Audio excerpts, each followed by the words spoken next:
Welcome to Flat Earth Debate, Uncut and After Show. I'm your host, Nathan Oakley, and if you are new to this channel, or you've not done so already, then be sure to subscribe, hit the bell notification icon, and join button if you'd like to become a Nathan Oakley 1980 channel member and keep up to date with the Flat Earth Debate. If you would like to support the channel, there is a super chat that runs alongside each of these shows while they premiere, and there's also a PayPal, Patreon, crypto and thanks button in the info box below the video. Speaking of Patreons, I'm going to do a quick shout out to all of you who do support me on Patreon. So, a massive shout out of thanks and appreciation to Moon Harvest, Amish Earther, Naughty Thumbnails, Mitch Kennedy, Original D-Rose, Rod, The Name's Burley, Twad Wazzle, Jason Hornsby, Christoph Fournier, Flat Earth Travolta, JMels24, Unimento, M Iron26, Endless, Flat Earth Sage, Golden McKinnon, Retro Bill, More Books, Can a Bear, Fibre Oats, Michael Kahn, John Kays, Patrick Gunnels, Banter, Mel B Styles, Hairy Blade, Mobile Max 777, Rob W, Reese Pound, Del West Watson, Maria Nealand, Unbelievable Productions, Blue Ridge Ranger, Abraham Mohammed, Skeptic 936, Life is Short, Texas Mike, Tina Baker, David Wayne Foster, and Dank. So another massive thank you to all of you for supporting me on Patreon. And now I will hand over to whoever is in Discord and Google so you can enjoy their dulcet tones while I set up for today's live show. Peaceful Warrior, Mighty Mush, and Bill. Bill was the last one to talk. Hey, Bill. What's up, buddy? Happy Thanksgiving and belated. Yeah. Happy Thanksgiving. Eating cereal right now, or prepare myself some cereal. I was thinking about this the other day. How come the Pilgrims didn't go fishing? For some reason, when Thanksgiving comes up, I don't think Pilgrims. I don't know why everybody else mentions the Pilgrims when Thanksgiving comes up. They didn't go hunting or fishing? What was the deal? There's a big lie, big fancy story, right? I mean, because when I was a kid, right, they had the uniforms on. It was quite a made-up story when you look into it.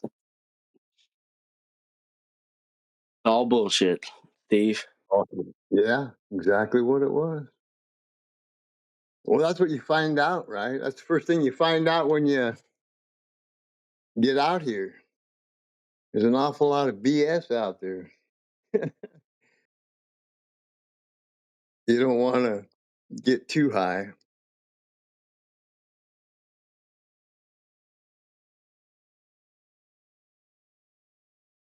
No, nobody died and made you God, right?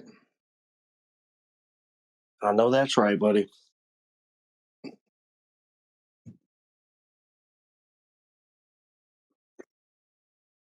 No, it's proof positive, right? Flat earthers alone proves God. Proves how the individual people really they struggle with that part. I think a lot of that has to do with taking God out of the picture, right? You know, Steve, there seems to be a real big problem with like the spirit that's in a lot of people today. I guess it's always been an issue. But I don't know. Yeah. The spirit thing. It's light and darkness. Oh man, they've known about it a long time, so it's not something you want to ignore. You don't want to ignore the Holy Spirit. No, sir. Can if you want to, I guess.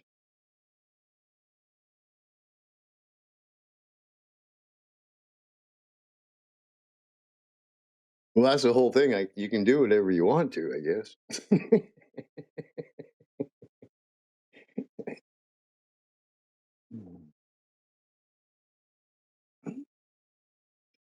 Yeah. Nobody has more fun. That new guy hung around for quite a while yesterday, talking about gravity force and Newton's laws. Oh my God, what a shit show Yeah. yesterday. Yeah. After I couldn't listen to the live show with Nathan. I think it went bad as far as I hear. But man, he hung out for hours, and I was listening while I was on my ride. I couldn't believe it, dude. And sorry to say, that new guy, the Red Joe, man, like he didn't know how to handle with this guy. Can't, This can't dude was quite. talking about the Can you get force. closer to your mic or something, Mighty Mush? It's really hard to make out what you're saying. Oh, okay. Yeah. I'm on the road. I'm sorry. I'll keep quiet. Sorry, No, guys. it's good. I just couldn't quite make it out. If it's Bluetooth, fair enough. Don't worry about it. That's as good as it Yeah. gets. Yep. That's fair enough. Don't worry about it. Yep. I think Keep you're going too and say far anything. away. Yeah. I don't want to stop you talking. That's the last thing I wanted to do. Yeah. Well, I don't want to terrorize your guys' hearing, so it's all good. Well, I think that was the question Righteous was going to ask. Right? Righteous is eating. Did you hear? You guys should let Mighty Mush talk. Okay. Mighty Mush, go on. You're good. You sound fine. Sound fine. What's up, You brother? sound Yeah, like great. I said, like you can't hear me. If you can't hear me good, like what's the point? You know what I mean? Like I'm in a car. No, we can hear you. No, You we can were hear you too good. far away from your mic. It's not. It's fine. Well, It's fine. I wish I hadn't said anything. Bloody hellfire! I wish I hadn't said anything. no worries, man. I actually got my earplugs and my mic should be right next to my mouth. I'm not on the Bluetooth. I'm actually connected to a wired microphone. But it might You be were the talking road about noise. that guy yesterday. Yeah. Like he kept talking about gravity as a force and pulling things down and Newton's laws of motion. It was bad, man, and nobody knew how to handle him. Like the new guy, Reg Joe, man, he kept on going, dude. Like they didn't know what to say, man. It was bad. Like why didn't anybody show him the citations from heliocentrics? Like that gravity is not a force. There's about how many citations? Gravity is not a force. Like it has to end right there, dude. Why talk for hours? Yeah, it was bad, man.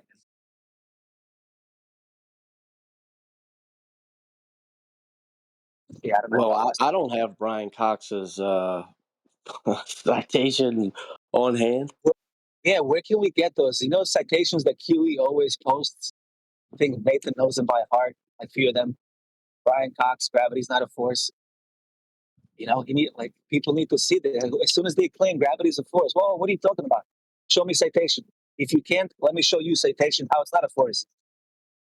That's it. End of story. And to bring it back on what Nathan was talking before he hit the record, after the show ended, I got him back to come in Discord, and the thing he said is Nathan gone, and I said, yeah, Nathan's gone, right?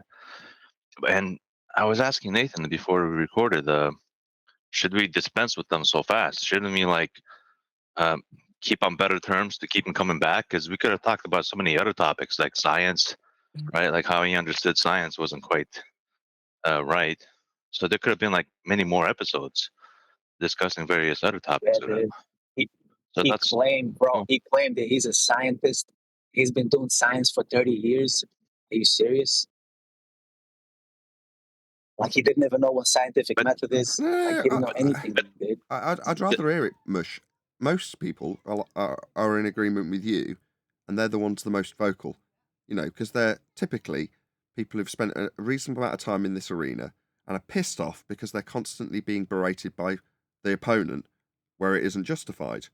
Now, when I do it, it is justified. I can easily justify it. I spend 90% of the time explaining how I justify what I am justified in doing, don't I? So that no one can say, well, that was unreasonable to call him stupid. No, it wasn't. He was stupid. So I've justified it. He was. But what I was going to say Yeah, is that doesn't necessarily mean everyone agrees with that tact, because I dispensed with him pretty damn quickly on every point he made. As soon as he made the point, I stopped him, cut him off, and said, this is how it proves a flat earth. Over and Right. over and over again. Righteous is saying, shouldn't you have toyed with him a little bit longer? Couldn't you have kept on better terms with him by not being so harsh? The answer is yes. Right. Well, what that And would do, it would remember- allow him to say more dumb things that you can dismantle even further. Like if Maybe you that's let him what just Righteous talk wants. for 2 minutes, bro, he's gonna say so many stupid things like he did yesterday, and you would know how to dismantle it instantly and destroy him right there. But the fella that was talking to him yesterday, like I was like, oh my, that was cringing, dude. Like what the hell, man? You know. But if you I'm not- like, yeah, Nathan, I gotta say you are like a little rough sometimes right off the start, man. Like, just a notch lighter, bro. Like like let him say a few more sentences because he's gonna say so many stupid things, dude, and then just destroy him. Fair enough. You know, So you and agree you with can do it Righteous? calmly. I think. Like, You agree with Righteous? sorry, in say other that words? again. You agree with Righteous? A little bit. Just enough. like if you just take a little bit of edge off, bro, like, you know, like do it a little more calmly, Yeah, sure, man. you know? I have turned it. I turned it up yesterday to 10. Why? Well, because it's been a Yeah. wee while with my concentration completely Right. off topic on computers rather than flat Earth debate, which is, you know, something that I've not relished. I don't enjoy doing computers. Well, now it seems, please God, that I'm at the end of that. Well, as soon as the fundy came in, I'm like, right, let's turn the dial right up to 10. Ham it right up. Why not? Yep. And to add I hear quickly, you, it's bro. not that I'm saying that's how it should be. I was just asking the question: should it be like this or shouldn't it be like this? So, like at the end of the day, I'll just go with what you say, Nathan. There Okay. is no right or wrong. We find Okay. ourselves in very bizarre circumstances. We are typically the ones being ridiculed. We typically would be the ones saying, is it reasonable that we are treated like this? Whereas the tables have very much turned, and you are now asking me from one flat earth to another, aren't we a bit mean to these globies? What a weird question to be asked as a flat earther, but I mean, we are discussing it, so, you know, fine. That's the way it currently unfolds. We are so strong in our position that we really should take it a little bit easy on our unfortunate opponents. That's the position you're putting to me, as I understand it. All I'm Um, saying is like maybe just let him talk another sentence or two, because the shit that he's saying, dude, like it's insane. You can destroy it in a matter of a couple of minutes. But all I'm saying is let him say a couple of more words. You know what I mean? Like, No, fair enough. I heard. I intentionally cut him off the moment he said what I needed. right? No, you're saying, no, Yeah. let him babble on And a few more not only that, sentences, and you'll get a few more not only japes that, out of him. And maybe you're right. I agree. And because he didn't even understand what you were telling him that you need a flat Earth for that. Like most people don't do it, especially when they're new and first time in this chat. When you tell somebody you need a flat Earth for that, they're like, "Whoa, what are you talking about?" You know what I mean? that's something else He did I not wanted to add understand really it. I could quickly tell too. he did not understand it. Fair enough. Go ahead, Righteous. Yeah, since you said about the being nice part, I remember somebody in Discord saying, I'm not going to say who. He said that he wished he could have been like nicer to him and not treat him like a McDoon, since he seemed relatively new to the arena, where he feels like it's justified that kind of treatment for like a McDoon person. And I only say the name McDoon because it's like somebody that's been in the arena a long time ago. Whereas this guy, he just kind of popped in, or he seems like he's just relatively new to the game, right? Right. So it's just something I heard out there. But yeah, anyways, I'm not saying one way or the other. I'm just putting it out there, right?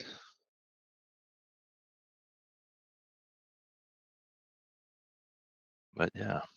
Oh, and in regards to the science stuff and stuff like that, well, remember, to be fair, John D. He also thought he was his idea about science was also wrong, and you know what I mean. So if we talk nicely with John D. and guided him through it, like we could do the same to this guy, Yeah, I like John right? D. But he But started wrong with science too. the difference with John D, right? John D is on our side first and foremost. I'm not saying, oh, well, that means I'm going to suddenly treat him very differently, but that is how it is.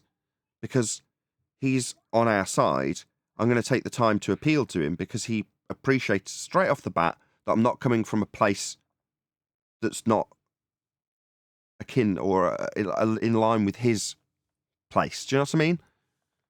So straight off the bat, he's going to be more receptive and is worth the effort. Now, what John D isn't doing while I'm trying very hard to explain stuff to him is say, you don't understand. That's not what he's doing. That guy was. It's a big difference when someone just automatically assumes nothing you say has any value, you're a flat earther. That's his position.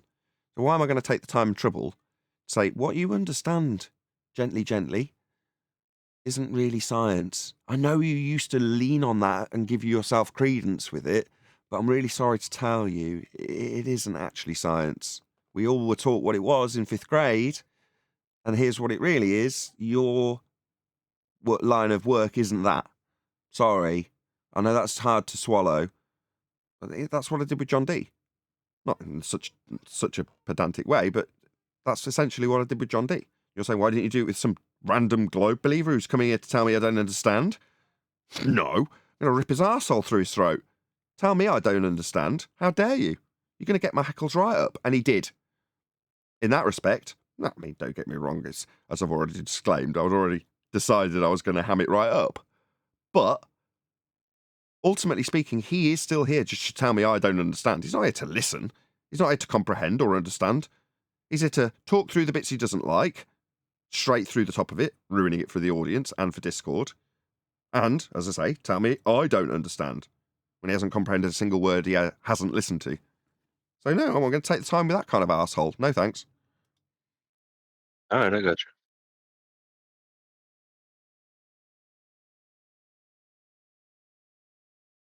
Well, I guess that's it.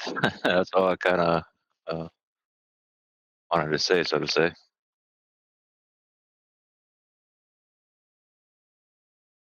I mean, I agree with Mighty Mush, which is to say, QE's criticised me for, not criticised, but suggested the same, which is to say, just let them talk for a few more sentences. They'll hang themselves even worse. Yeah, you've got the bit you need for the very specific example you're making in that moment, but there might be all sorts of gold and gems coming that you've cut off. Okay, fair enough. Oh, there's one thing I was wondering about, and it's like in terms of like how we debate and stuff like that. I remember you guys were talking about like the density and the weight and so forth and so on.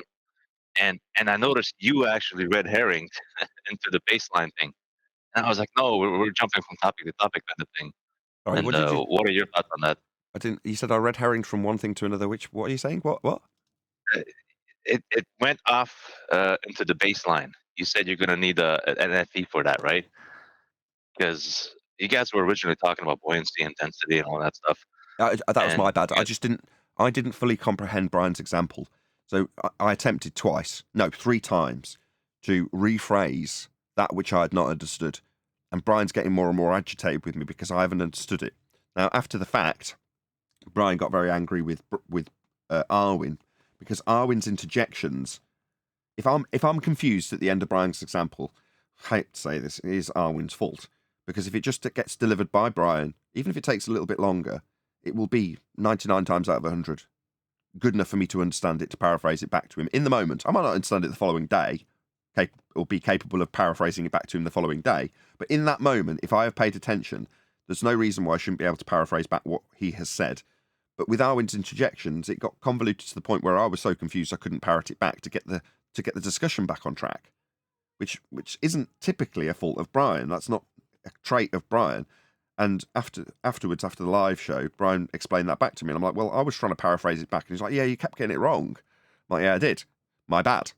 But ultimately, if that's happening and there's no consistency amongst three people who are arguing amongst themselves about buoyancy versus weight in a vacuum, and Arwin saying that's not what ballers say, Brian saying it is, and here's my example that's not coming through in its entirety, I'm missing the context of what Brian's trying to explain, and then trying to summarise it badly, incorrectly 3 times. At that point, I've got to take control of something.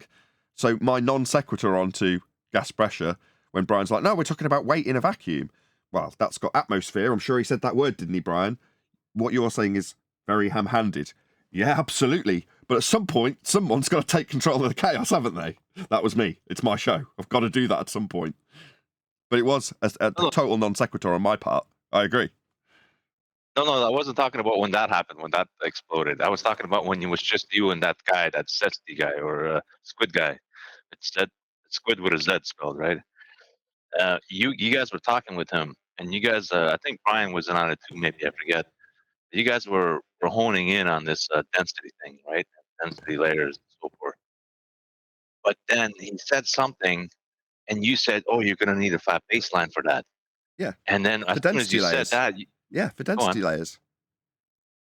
Yeah, but then it felt like we went off of that into the baseline thing, and now we weren't talking about the density layers anymore. Yeah, because the So it kind density of felt like, layers, to describe them, you're going to describe them at elevation with respect to a horizontal baseline. You're describing something in a vertical axis, aren't you? okay, Right, well, you're going so to need you a flat feel, Earth for that. That's all I need. The moment they, again, this is me with the dial turned right up to 10. As soon as there is an opportunity to labour that point with an opponent, I'm going to take it. It's early days for this example. It may seem like it's something we've talked about forever. We haven't. This is new. So, strictly speaking, I can't think of another opponent. He's the first to have these lines put to him in terms of how they will need a flat plane when they make their claims. And I'm going to, I hope John, who's obviously celebrating Thanksgiving yesterday, listens back and smiles, because he deserves every bit of credit for every word I said when I cut him off, admittedly to your displeasure in some instances, and said, this is the point where I'm going to cut him off because I can labour the you will need a flat plane for this, whatever he's claiming, angles from spheres. I've cut him off immediately, haven't I? No, you won't. Now, on the one hand, I can easily argue that's totally reasonable the moment he starts saying something that doesn't make sense. Talking about angles from curves. Stop. Yes, it is possible from a globe. The angle. Stop. That's what I'm doing. Now, on the one hand, I'm not decrying your point. Yes, it's much easier to just hold back a little bit, let him waffle to the end of his point, and let him do all the non sequiturs, which are probably full of japes and very amusing, and then just rewind back to the point I need. But then I've got to, in my mind, what I would have to do is re-stress that point back to him, get him to agree to it, in case he immediately disagrees 3 seconds later, which is highly likely to happen. I want to hold him in that moment when he's just said it, rather than having to affirm back to him what he said so he can get back on track with that point in the mind of the audience. Stopping him in the moment keeps it very much focused on that point. And my agenda is, let's get this, you need a flat earth for all these examples in at every opportunity. And that meant shutting him down when that opportunity came, so long as it's justified, i.e., angle from curve. Nope, I'm going to be justified in interrupting here. Anybody moans, it's my opportunity to point out the claim they're moaning about. Oh, you don't like me stopping him? It's not because we need a flat earth for it, because we do, and that's why I'm stopping him. In other words, anybody who moans about those sorts of interruptions from our opponent's side, not you, I can easily use it as a little jab between the ribs to go, well, no, I think you're more concerned with the fact that we will, and he did, need a flat earth, and it's absurd to assert that you can have angles come from curves. Therefore, totally justified in my interruption. However, as you say, could have let him go. Could have been a few more japes after that sentence. Okay. All right. Well, I think that's it. I'm gonna have to start getting ready, and not necessarily just japes. More japes in one episode or in one show. I'm just saying, like, for him to feel welcome for like the next episode. Does that make sense? Something to be held back a little bit so that he's comfortable enough to come back.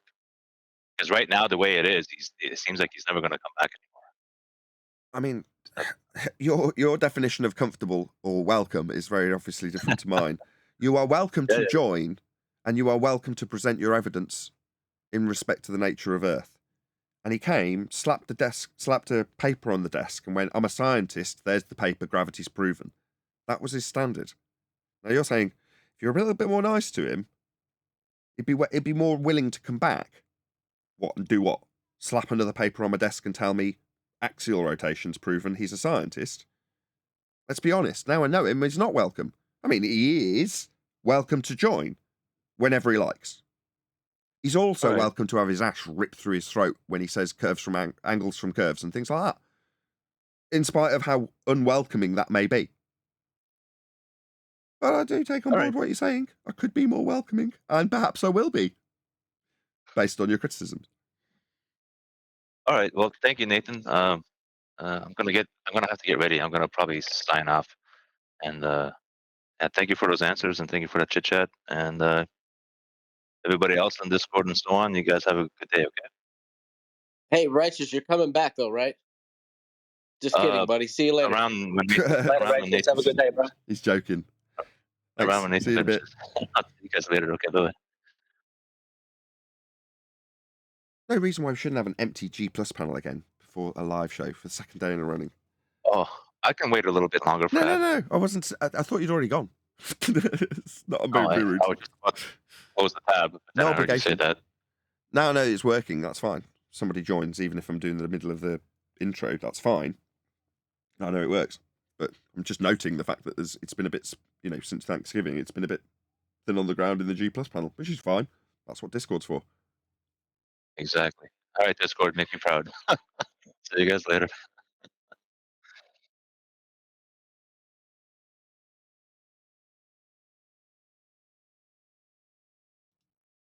Well, hello. Happy Friday. Hey, good morning. Good morning.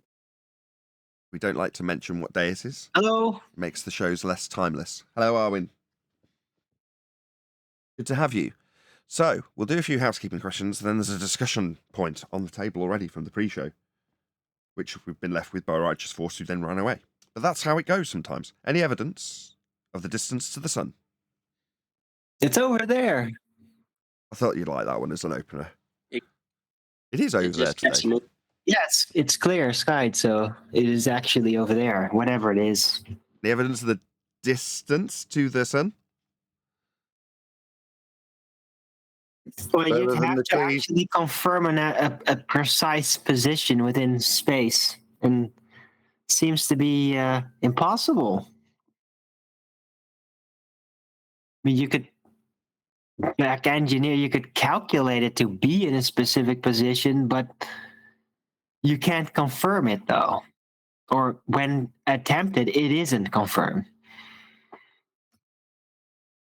What are you going to say, Adam? It's further than the trees. It's as far as I know. Sometimes it But isn't. how do you know? Sometimes Maybe it it's isn't. like within the trees, it's just that the trees are in the way. It's too thick for the light to manifest right there. That's You know? sounding like that woolly crap. It's in the clouds. Yeah, but what if think of it? What if the celestial light is literally everywhere? It's at all distances, right? It could be anywhere. That's the whole point. We don't even know how it's manifesting. To assume it's coming from a specific thing in space is already a physicality assumption bias that you can't back. We don't know what it is at all. We can't engineer anything like it. Agree. That's why making silly assumptions of anything, and certainly putting it in clouds, putting it in trees, just because that's what it looks a bit like when it's really bright and you're looking at the sun through the clouds or through the trees, is just as ridiculous. It's something I see a lot of flat earthers doing, making Still. strange claims.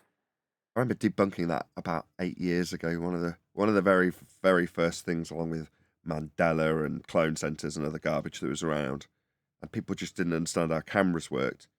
Now, at the time, you just think it's common knowledge about that's just how the camera's working. That's not because the sun's in between the trees or in the clouds. You're having a laugh. But, you know, one of my first jobs was in a camera shop. I worked in Dixon selling people cameras and showing them how they worked. So, you know, it's obvious to me. It's not necessarily obvious to a lot of flat earthers who still, to this day, still claim that. Bloody hell. I did mine in sarcasm. I remember sticking it out and saying, look, the sun's coming through these trees. Like, trying to do a JLB, you know, put it out in all seriousness. Anyway. It's a like giving egg that's just sitting in the tree there. Exactly. You got it. Moving on. Any evidence that you can acquire an elevation angle measurement from a curved baseline?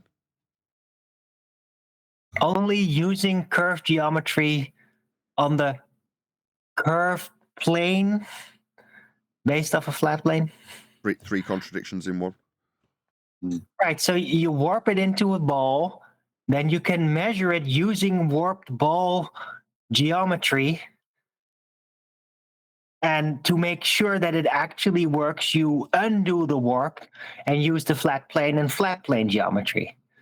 Not true. Nah. Brian just did a really good contrary. video recently about this, where he exposes non-Euclidean, what you call globe geometry. It's just total nonsense. Really good video. Brian's Logic channel. Check it out. Have you seen that particular video from Brian, Arwin? I have not, but I would already per default agree. Of course, it's nonsense, but nonsense better than nothing. I mean, useful for Baldwin maybe, but ultimately speaking, yeah, it's number one. It's like a bit like how all roads lead to a flat Earth. Well, in this instance, it's similar because it's based in Euclidean geometry, isn't it? Say it's non-Euclidean is absurd in itself. It has to be based on Euclidean, right? That's the start.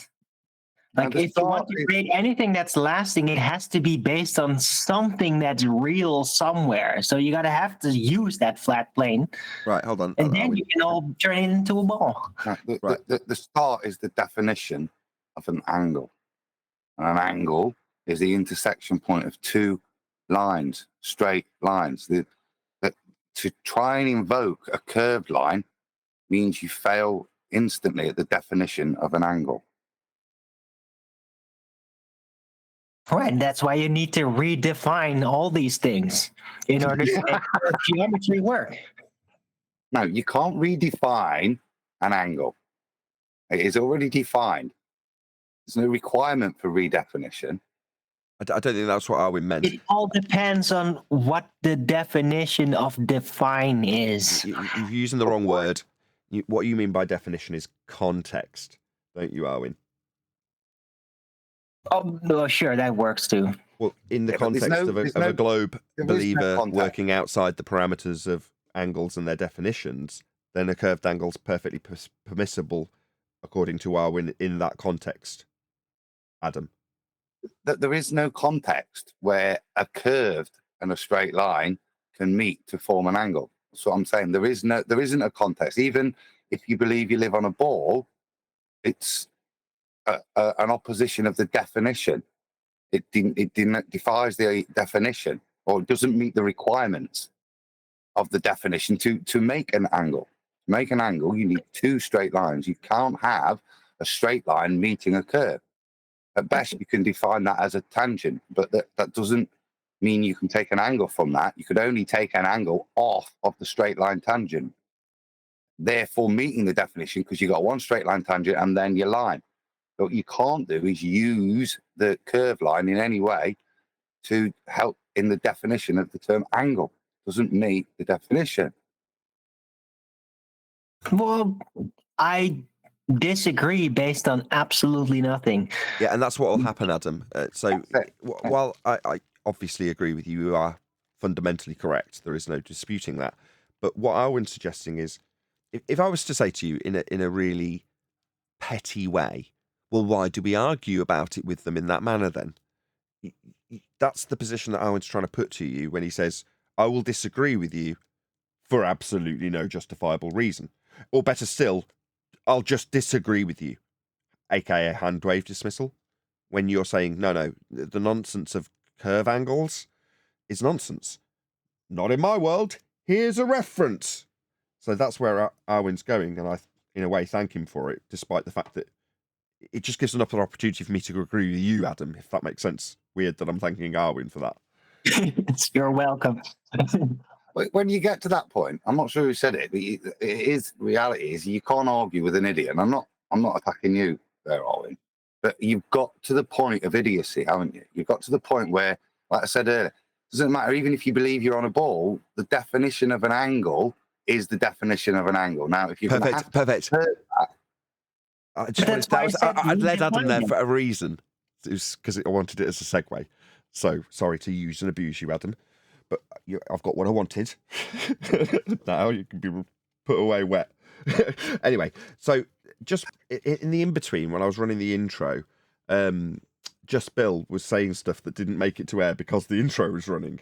But I'm hoping he'll echo the sentiment because it sides with me in terms of what I did yesterday. And then we'll move on to what Righteous had in terms of sentiment. So can you remember what you were saying while I was running the intro, Just Bill? Are we talking about accents?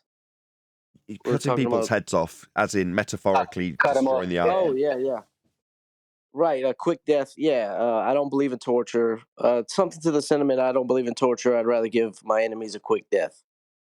Therefore, in my humble opinion, although I'm not trying to justify this because I agreed in the pre-show with people's criticisms, a quick death, Adam's segue, or useful as it is to say, well, once you reach the point of idiocy, which was a highlight of yesterday's show, me highlighting in no uncertain terms in great detail how our opponent had been idiotic. It's wrestling with pigs at that point, isn't it, Adam?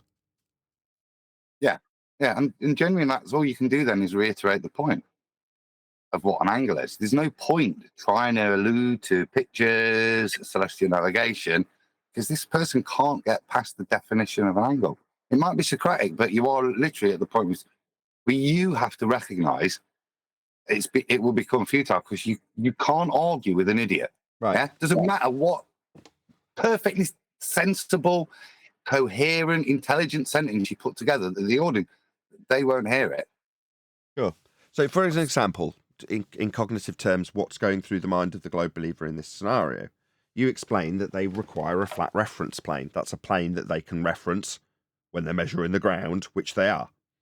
They will then tell you that that referenceable plane is imaginary, and we're going to measure it.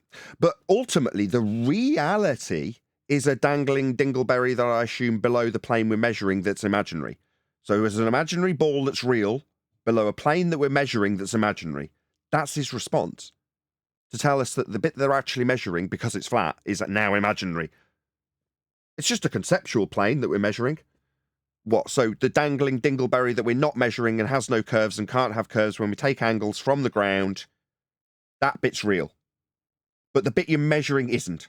That's where they'll take it. Sad, isn't it?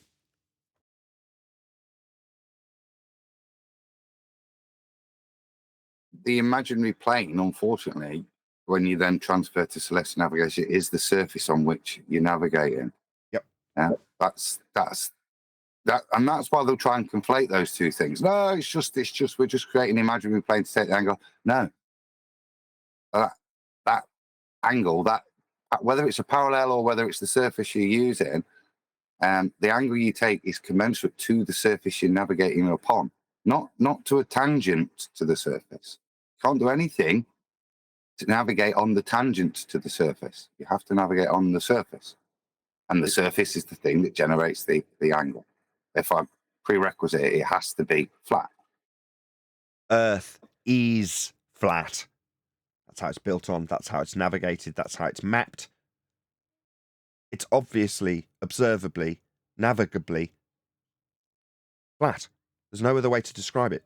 Now, the slant that we're currently putting on this is to say that in light of the fact that Earth is flat, means the opponents, globers or anti-flat earthers, also require the use of said flat plane. Earth is being measured and Earth is flat. Therefore, when they assert that Earth is a sphere, they will, without question, at some stage, measure the ground as flat. Because that's the only way it can be measured. That's how it is.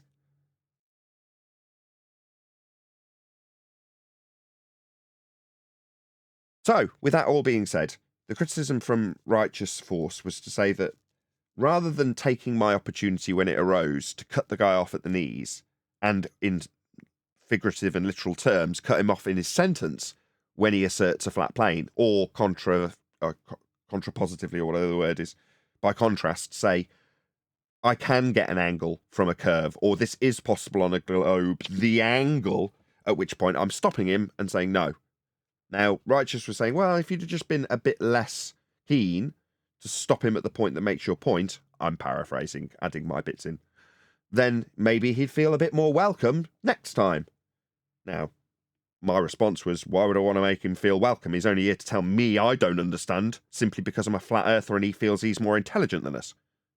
So why would I suddenly welcome him with arms wide open, cuddle him and fondle him into understanding when he's just here to tell me I don't understand? He doesn't think I will ever be able to educate him if he's literally telling me I don't understand. Why is he going to accept anything I say if that's his opinion of me? Why would I welcome that type of person is my question. I don't get what welcoming means. Does welcoming mean conceding that you can get an angle from a curved surface? No. And then move forward with that concession? No, Righteous is saying, when he says, you can do this on a globe, the angle, he was about to go blah, blah, blah, blah, blah, blah, blah about an angle from a curve. And instead of letting him, I've said, stop, about 15 times until he stopped, and then pointed out, no, you can't get an angle from a curve. Righteous's suggestion would be, don't say stop 15 times, because it's at that moment where he's describing, you can do this on a globe. The angle, not possible on a globe. I'm not going to let him waffle. Righteous says I should. Let him waffle once and then destroy it. I did in the pre-show, but no one got to see that live. Yeah.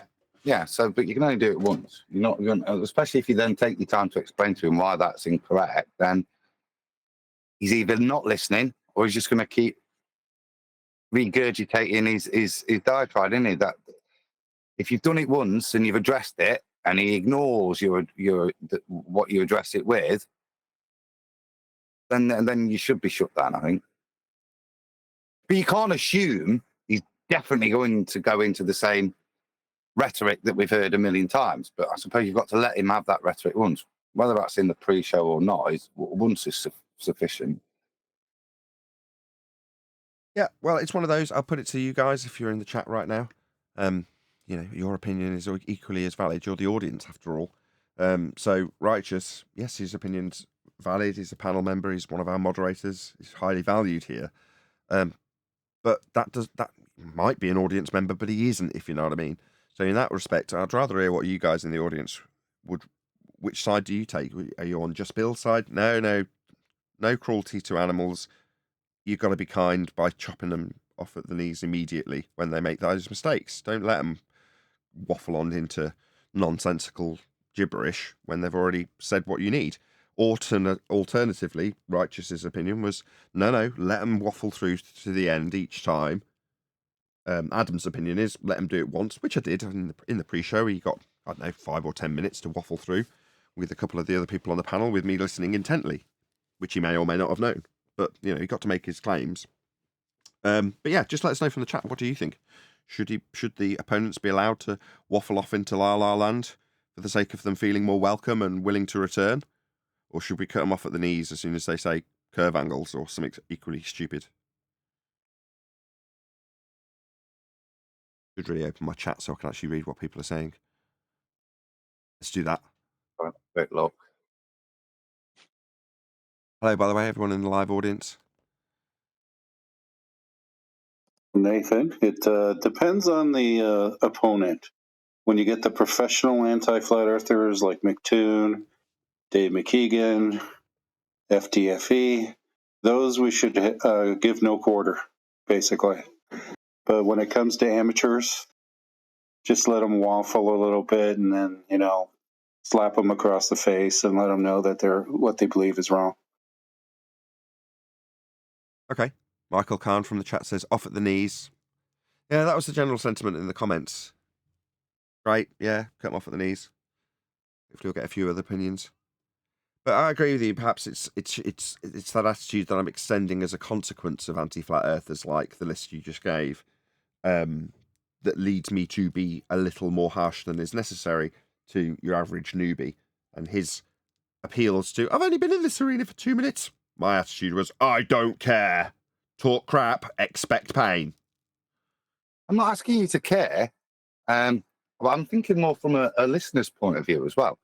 So whilst you know what they're going to say, maybe the audience doesn't. So you've got to give them that opportunity once so that when you do demolish it, it has a point of reference to those that don't intuitively know what they're about to say. If you see what I mean, it contextualizes your response better if you let them get it out fully once, what they believe. Fair enough. Once in the pre-show, once in the live show, once in the after show, and never in person. Never in person. It's a totally different ball game in person.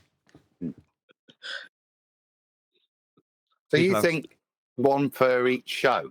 So if they've already done it once, when it goes to the live show, they should be allowed to. Nathan should give them another crap of the bullshit. I don't have any answers, Adam. I mean, really don't. You have an opinion, though. I thought that made a bit of sense what you're saying. Yes, I mean, I don't like the waffle. They're free to waffle any place in the world. I mean, but why allow them to waffle here too? Well, waffling's fine. I'm a professional waffler. It's. I don't think that's the objection. It's them completely ignoring your rebuttal and carrying on. Well, they don't want. It sounds like the man. He didn't want to. Like flat earthers were below this man. Now, I didn't hear the conversation, Adam, right? But it sounds as though it's his own pride, right? He's got to deal with his own pride. It's not Nathan's problem or your problem or my problem. His pride is his problem. And if he's going to refuse to acknowledge what is like patently and obviously true, then why waste your time with him? Because you're not going to help. You can't help someone who loves darkness rather than light. Well, again, it's for the sake of audience, dude. What Adam said. The guy yesterday was clueless. Like, he did not understand when Nathan said, "You're gonna need a plane of reference for that." He said himself, "I don't understand what you mean." You know, he didn't know that the gravity is not a force. He's obviously a noob. So that's all, man. For the sake of audience, you gotta explain why he's wrong Yeah, totally agree. instead of cutting. Yeah, that's it, man. I need sharpening back up, don't get me wrong. After many, many months of messing around with computers, my focus has not been on this. So this is just what I need to hear. This is how it can be done better. Great. Not the sharpest I have been. I am the first to admit it. But that's something I can address if I'm not constantly messing around with computers. I thought yesterday was good, other than us not getting a go, but you were on it. We were tweaking in because I was tweaking in a little bit because I had him. I knew where he was going. You know, when we got to the point of what his job was, and then I detected you got it as well. Do you know what I mean? So it's just, I thought yesterday's was a good show. I don't think you shot him down really yesterday. You gave him plenty of opportunities to demonstrate why he thought he was a scientist, you know, and to demonstrate the points of that to allow him to show that he understood the points that were being discussed. Entropy, simple things. And I thought it was quite good because it showed that somebody rocks up playing Mr. Billy Big Balls, I'm a scientist, and he was taken apart quite swiftly, I thought, without. It got a bit, he kept over talking you, and you have to, sadly, that's got to be dealt with like that. I thought it was quite succinct where we got to the point to demonstrate that he was just talking from what he believes, couldn't back anything up. And I bothered, by the way, to read the paper that he sent. Oh, okay. Cool. It's Cavendish. It's torsion bar twist, mate. He did say. Yeah. It's the same bunkum. It's those differentials over 20 years working out to figure out a new big G.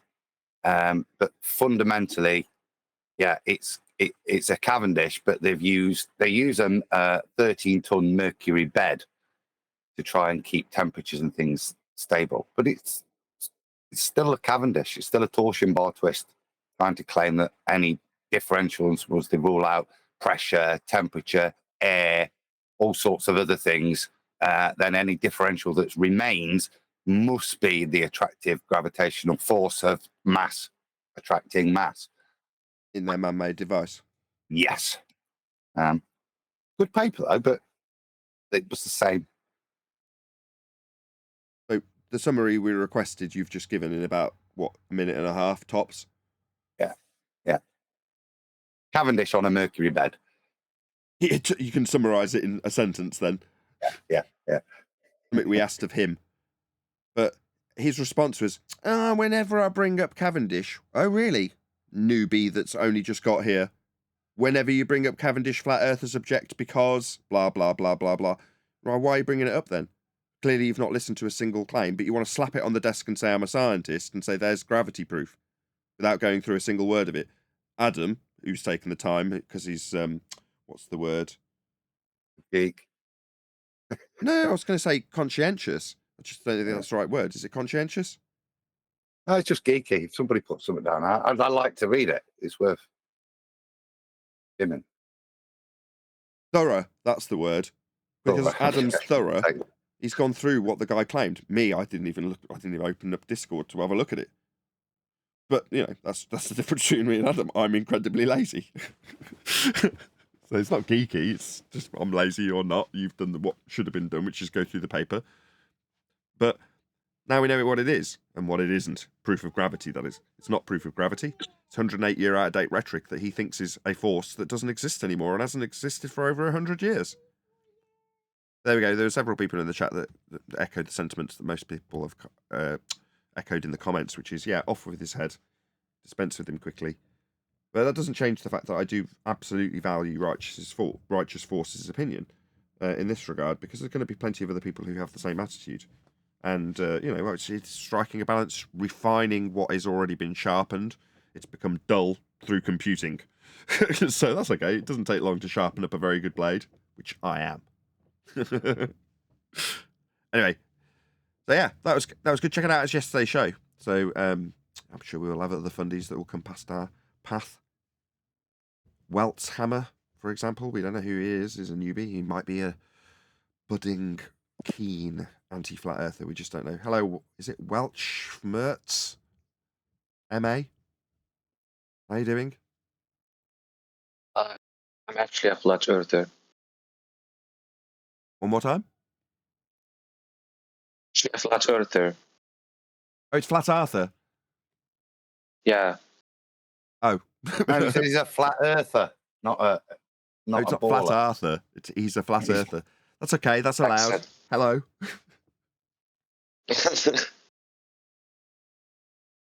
It's all good. I mean, I am keen for the next half an hour, if it's all good by you boys. Let's rephrase that. By you, gentlemen. To just have a chit-chat. Have a very relaxed Friday afternoon show. It's already been mentioned what day it is, so you might as well highlight that fact. Because if we can get to the end of the show without anything failing on this computer, I'm going to be celebrating the entire weekend, because it's the first weekend in quite some time that we'll actually have to not be sat in front of the computer. I'm saying this, it'll probably fail in the next 2 minutes, and that'll mean my weekend has been ruined. But hopefully we can just have a little chit-chat to round out the week. You all good with that? Sounds like joy, man. You're going to have a joyful weekend. Okay. Can someone explain to me what someone's put a bee in Bev Try Thinking's bonnet? He's very triggered in our chat. What's the deal? Why is Bev so triggered? He's become a bit of a troll on everybody's channels. I don't really respond to him, but if he's doing it in all the shows, really. He's doing it on QE Live, and he's doing it in Flatzoid stuff as well. I think he's just after attention. Okay. Well, that deals with that. What about Rachie? What's the deal with her? I just unsubscribed from Rachie. So I went into a video that she made about Coriolis effect. Now, this is a weird thing to say. I'm very good with Coriolis, in spite of the fact it is my least favourite subject. In fact, I hate it. Doesn't change the fact that I do actually understand it, where a lot of people, including Rachie, do not. And she's correcting somebody who does understand it and has detailed it reasonably concisely. And she's made a whole video about it with her misapprehensions about drifting projectiles. Like, oh my God. This is fairly basic when you understand it. Don't get me wrong, it does take a little bit of learning to understand the differential in a path of something moving straight when observed from something rotating. That would be to say that if you rotate underneath something, it will appear to take a path that it isn't really taking, only because you're observing it whilst moving. Now, for that effect to be induced, that's Coriolis effect, you have to be turning underneath. Well, Rachel's whole video is about how that isn't the case, because she's got references from the globe. You're like, you're kidding me. The citations about this globe that are based on a flat Earth measurement will lie and convolute that which is clearly defined, Coriolis effect, induced only as you turn underneath. So you can argue about needing to turn underneath. How there's zero Coriolis on the equator on a globe. You're like, why? Because this reference we have deemed globiolus, because it isn't Coriolis effect. And its descriptions of how a globe would work. Like, Coriolis hasn't got anything to do with a globe. You might be able to transpose the effect of Coriolis based on non-inertial and inertial reference frames into a reification of a globe if you choose to, but that would still fall in line with the description of what Coriolis is. And that's you turning underneath stuff, observing it seem to drift when it doesn't. So for that to happen, you've got to turn underneath. Like I say, a whole video is about, oh, that's not the case.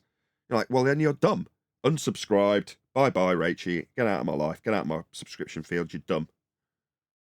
This can't be a surprise, Nathan. The writing's been on the wall with Rachie for a long time. She's like the she's dumb. Coriolis I don't know effect about that. itself, She didn't ever. except she's So I hate to deviating. disagree immediately. I'm sorry to cut you off. No, she doesn't strike me as dumb. What gives you that impression? If you're saying the writing's on the wall that she's dumb, or is that not what you're saying? No, I'm not saying she's dumb. I'm saying, but the writing on the wall. It's not surprising that she doesn't understand Coriolis. She doesn't. I mean, she claims that the Earth is rising. She's had all kinds of strange claims, man. She's made a lot of strange claims besides those two. Um, how I don't know why Rachie. I don't know why would you expect anything like if she's giving you nonsense, on a constant drip. Why would you expect anything less? Is she though? That's kind I've seen plenty of videos from Rachel that were okay. I don't really understand the sentiment. I hate to be disagreeable. I'm sorry.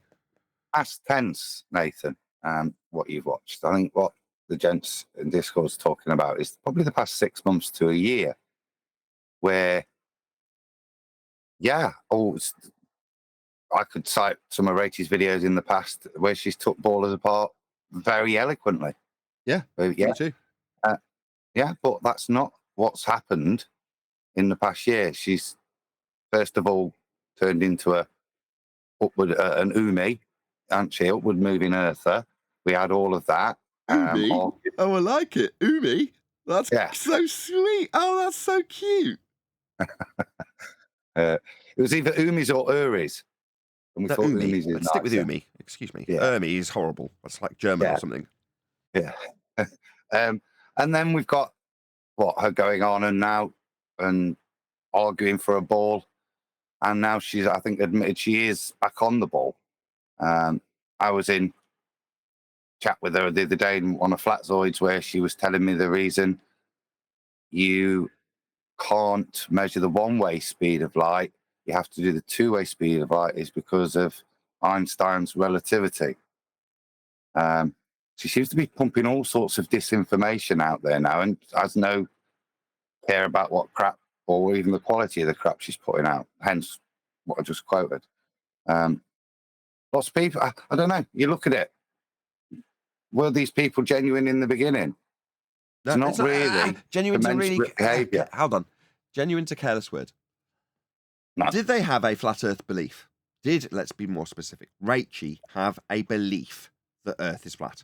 I'm going to go with yes. She did. Past tense. Beliefs are easy to overcome, aren't they? Yeah, beliefs are, proofs aren't. And when you've cited proofs, and that's why I picked the word genuine from the beginning. I don't know. It's very odd behaviour. It's a bit like when we look at Ranty. What went off there wasn't a change in the facts, wasn't changing what he believed, was it? Because he'd proven to himself and others. And she's done the same. So to change your position and contradict yourself, but not be able to rebut yourself like you rebutted where you first were coming out as a flat earther. You can't add that same level of logic to your new position to justify it. But to then behave like this, genuinely, I have to ask myself, were they genuine in the beginning? Because it's very odd behavior now if they were and they flip like this. My assumption, and for what it's worth, which is at naught, would be that maybe I was fooled and they weren't genuine from the beginning.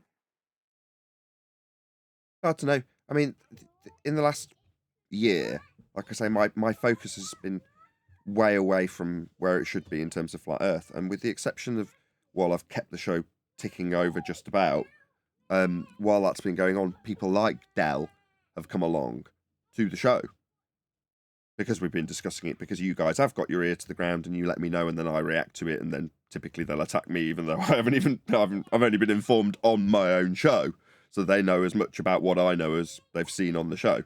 But what else has been going on in the last 12 months? Is there any other wayward flat earthers, let's just call them, like Dell or Rachie, that I haven't cottoned onto?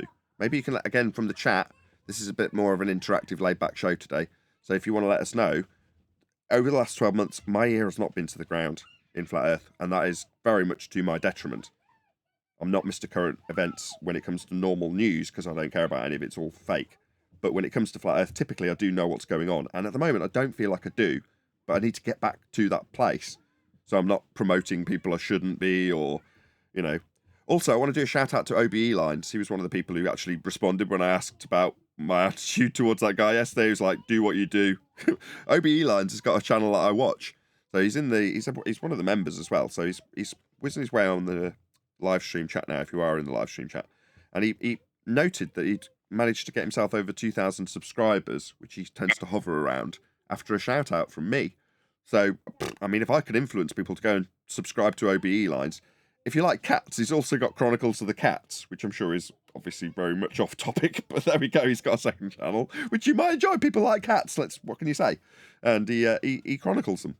But ultimately, OBE Lines, which is a bit more Russian vids-esque, and I should maybe stop comparing you to Russian vids, because that is presumably not what you want or desire to constantly be referred to as like a bit like Russian vids. So maybe I'll stop saying that about you. But hopefully I can, get you over 3,000 subscribers, whatever. You should be growing. You're putting the effort into your channel. There's no reason why people shouldn't be subscribing to you. And you've got a very interesting take on stuff and a keen eye. So go and check out OBE Lines. Like I say, hopefully one of the mods will stick his channel link in the live stream chat, so you can, as a live stream member, go and check him out. We'd normally be promoting somebody's video and saying, go and subscribe to this total arse that we all hate, to help them in the algorithm, in the vain hope that they'll come back with a link to our video if they respond. Don't think it's ever happened. The closest we came was with Matthew Learns, where he, on his 90,000, 100,000 subscriber channel, did a response on his 2,000 subscriber channel and did put a link to my video. In fact, I don't even think he did that. He said he'd put a link in the video and didn't. In a totally unsubscribed to channel. But here we go. Hopefully someone will stick a link. There we go. Please subscribe to friend of FED OBE Lines. It's whizzing it way by thanks to the Divergent Droid. So hopefully that'll have some influence on your subscribe account there. Give him a comment. Let him know at Nathan Oakley 1980 sent me. Hey D Rose, by the way, we didn't actually welcome you. Hey, what's going on? What's going on? I'm catching up. How much have you had your ear to the ground in the last 12 months? Well, I had posted something yesterday. I don't know if it was TikTok, some guy making some type of, I don't know if he's purporting it or just kind of like throwing it up there saying, what do you guys think? But I brought it up a long time ago about these different phenomena that we're seeing where it looks like something's hitting what some people believe to be the firmament or whatever it is that looks like a surfer or a water ski jet hitting up in the sky and causing this splash of like a wave foam coming about, and which is inexplicable to most, but they throw a lot of speculations like they hit the firmament, they did this, they did that. So are you talking about the it's Go Fast? operation? Is this Go Fast? Say it again? Is this a rocket that they send up that makes all sorts of watery noises? Yeah, numerous things. Not noises, but it's called this visual activity of the sky or whatever. Okay, can you post it again? Let's have a look. Can you post it again? No, it's up on the Master B. Yeah, well, I'm looking. That's why I'm asking you to post it again. I've just scrolled all the way up while you were talking, and I can't. All right, let me look. Okay. All right, here it is. Oh, let me get copy link. It's weird. It's a link. Hold on. And put it back. All right, there it is again. It says login. I don't know if you have an Instagram account to get it or automated it and put you on there. Is it? But it's at the bottom. I got it. It's some dude showing the sky, right? Yeah. And Do we need his audio? talking about it. Huh? Do we need his audio? I would assume so, yes. But if you play it, it should play automatically and have some audio. But he's purporting something of ethereal. It's an ether region, realm, not the firmament. Many people think that rocket hit like God's firmament dome, and that's why water appeared, because they thought that it was the waters above the firmament that were causing that water type appearance. But they did not hit the firmament, because God said in Proverbs 25 verse 3, the heaven for height and the earth for depth, and the heart of kings is unsearchable. What? How does that make his point? The heavens for height, and the earth for depth, and the heart of kings is unsearchable. I take that as him saying that man will never find the depths of the earth or the height of the heavens, no matter what they do. That's how I hear. That's how I interpret it. So what we're thinking is being the firmament being hit by these rockets is not what it is. And if you listen further, he'll say what he believes it is, or what is claimed to be by astrologers or whatever. That it's not the firmament. It is a ethereal realm, which is first before, it is precedent before ever even thinking of you hitting the firmament. And that's what we're seeing. Okay. If you listen further, he breaks it down more. That's what we're being led to believe. It's very interesting. I watched this. It's the SpaceX thing. And there's a nice cover story that's a little implausible from SpaceX, so that you can go, "Ooh, I don't believe that." And then there's this big water splash, and we've seen a couple of them now. It's interesting, isn't it, that these things are happening now as hologrammatic skills have increased. That's what I'm saying. Maybe this is your blue beam bollocks. Maybe it's not going to be aliens. Maybe it's part of, it's, all I know is you're being played with. It's on the mainstream media, something that crap, and inconclusive and dodgy a story. You're just being manipulated. And sadly, in my opinion, people like this are taking it, and they're taking scripture, and they're trying to put the two together as some kind of proof that you can't stick these two together and prove anything.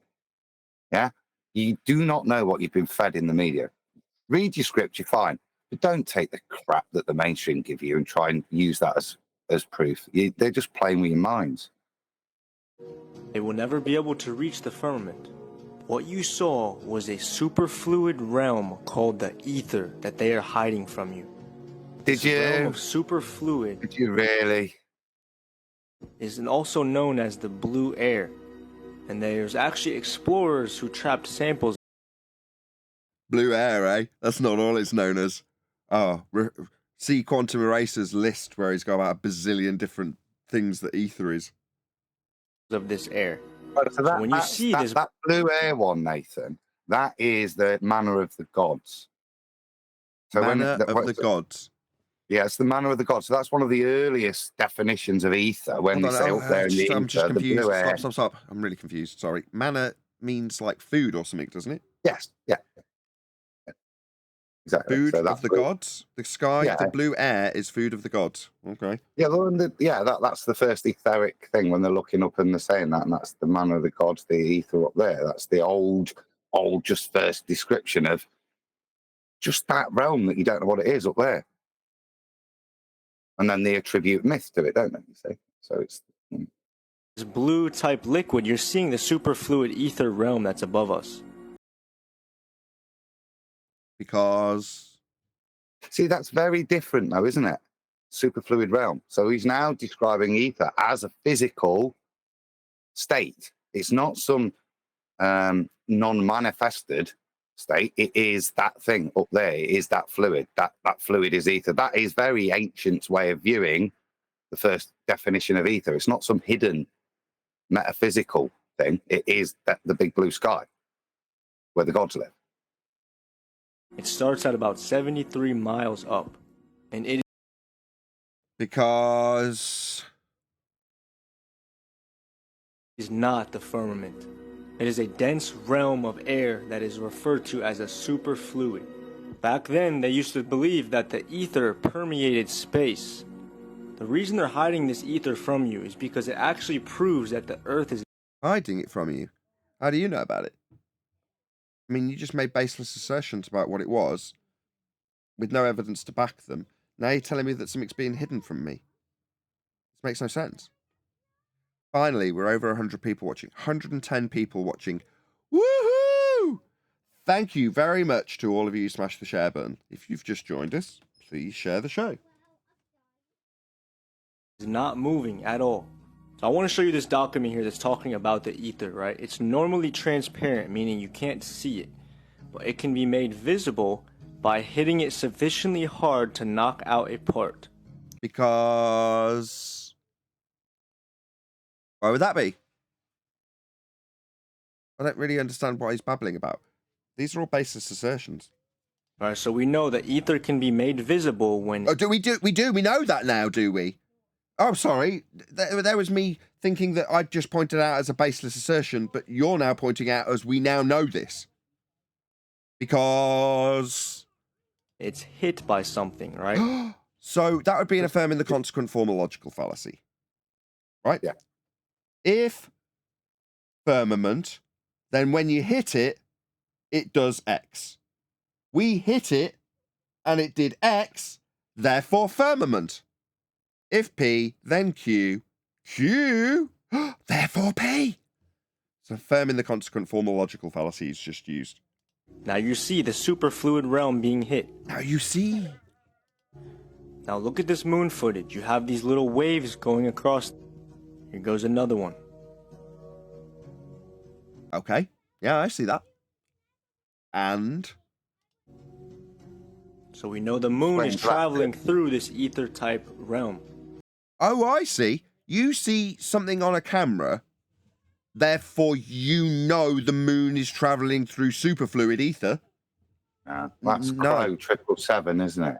So that they're the moon waves. So when you've got a telescope up at it, sometimes you get these ripple effects across your field of view, which looks like a wave. You get a layer of distortion. It looks like a wave just passing across.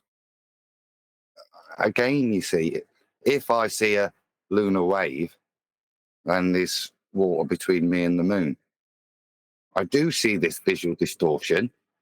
Yeah, therefore it is a lunar wave. I thought we were past this. No. I want to say something too.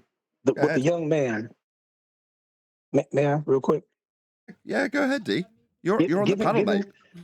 No, giving credit to this enthusiastic, apparent flat earther, because I believe he's a flat earther, but he's kind of, he's doing the feast of nonsense, convoluting mixture with everything. And granted, they all do that. Even the guys that's put on the pedestal, like, Whitson and all them. But what he doesn't realize is that he just convoluted two forms of matter. He said it's this air superfluid thick. How can air be a superfluid thick? One has got to be the other. It can convert.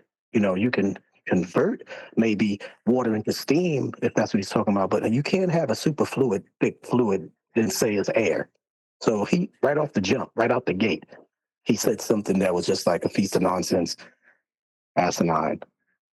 You're correct, but what Adam and I are trying to illustrate to the audience, I'll have to descend into absurdity to make it more clear, it seems. So, if I assert that the sky is actually treacle, well, how do you know it's treacle? Well, we know that if you smack treacle, it becomes more dense and difficult to traverse. Right? So, if P, sky, treacle, then Q, difficult to traverse and creates a phenomena. Look at the phenomena that SpaceX have shown me.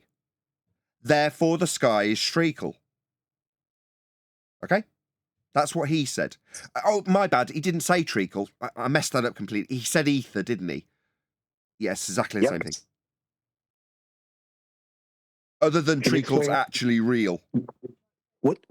Explain to me what treacle is. Is that the word? Treacle. Treacle. What is that? Treacle. Are y'all pulling that out the air? Oh my God. I didn't ever have to expect in my life to have to define what treacle is. I never used the term before. It's like a liquid, it's a syrupy sugar. That's very thick. Got you. You put it on pancakes. Okay. Imagine the consistency of molasses. What's molasses? No, let's move on. I know what that is. Now, this is why in the 1900s they conducted the Michelson-Morley experiment. Come again? Michelson-Morley experiment? Au contraire. No, it is not an experiment. to try and prove that the earth is moving through the ether realm. So you're proving something that hasn't been demonstrated to be true, and then claiming that the earth, something that is incapable of variation and manipulation, is traveling through it, and then qualifying that claim, which is utterly absurd, by justifying it with this word, experiment. See how they Was he not steal valor? using scripture earlier? I was just going to point out that this right now is fraud. It's the same fraud I would accuse Bob Nodell, if he was still alive, of, because it's the same fraud he commits when he does the exact same thing. Past tense, committed. Now, when we point out that this is fraud, it holds zero prejudice. I don't even know this guy's name, nor do I care. But he has not got science. What is science, I hear you all ask? I didn't. It's the establishment of cause and effect. The effect being what you study to have observed in nature, the cause being your supposition that you haven't validated yet. If you validate it, it is the outcome of an experiment. What's an experiment, you say? Well, an experiment is the actualization of a scientific prediction, otherwise known as a hypothesis. Like explained 2 minutes earlier, you have an effect, something you're studying in nature, that's half of your hypothesis. You have a supposition of cause, also detailed earlier. That's the cause in your hypothesis. So you have your presumed cause and the effect. The experiment is where you vary it to see if it does cause it or not. That's a real, scientifically validatable cause and effect reasoning, suppositional statement, hypothesis, put into practice, experiment, to establish or elucidate the cause of an effect you observe in nature. There is no effect in nature for ether. So they conjure it out of existence through an affirming the consequent formal logical fallacy, tell you that we now definitely know we've got ether. Now we're going to science the crap out of that, what I just conjured out of non-existence, by telling you that if this, then that, therefore ether. Now we know we've got ether, let's science it with something that isn't science. Now, the same people we expose from the flat earth who use this exact same fraud have turned around, in light of us exposing this as fraud, because it definitely isn't science, therefore fraud, call us scammers. Why? Well, because we're exposing the grift. This is a grift. A grift, a con. What's a con? Somebody who employs their confidence to trick you. That's precisely what this is. And affirming the consequent formal logical fallacy to assert that we've got some sort of medium that's not ever been proven through a fraudulent claim of scientific validity. Now, if he had science, he'd have empirical proof of an effect he observed in nature. He doesn't have that. But the credence that is offered by saying the words experiment is all you need to convince somebody in the audience that you're affirming the consequent fallacy, conjuring into existence something that isn't ever shown to be real, suddenly has science for it. Like I say, us exposing that has led us to be called scammers. Go ahead, Adam. Sorry, that was long-winded. No. I'd nipped away for a coffee there, literally just... I've come back and we're on Mickelson Morley, and I'd left the guy that was citing scripture to make his point and then elucidating it, and then he comes to this, and the thing I've just heard is completely contradictory to the scripture he's been referring to, where he's now telling me that the earth is moving. I thought it was steadfast if I was going to cite, scripture, but it's now moving through, and this is the second contradiction, through the thing that was previously just up there, the blue thing. That was the ether, the wet stuff, the barrier was the ether, the other side. Now it's something more metaphysical that we're all now moving through. So that's the sign of a charlatan to me. You can't use scripture one way and then make a completely different claim, which would be contradictory to scripture, to support your pseudoscience. Quick shout out to Daniel Samaniego, who gives me a super sticker that just says pipe. Thank you very much. Really appreciate the support.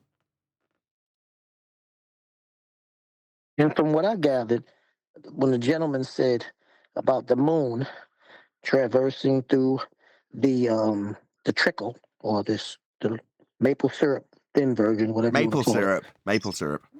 Yeah, maple syrup. Then he said Marty and Milton, that's why I call them Marty and Milton, the two guys that talked about the ether.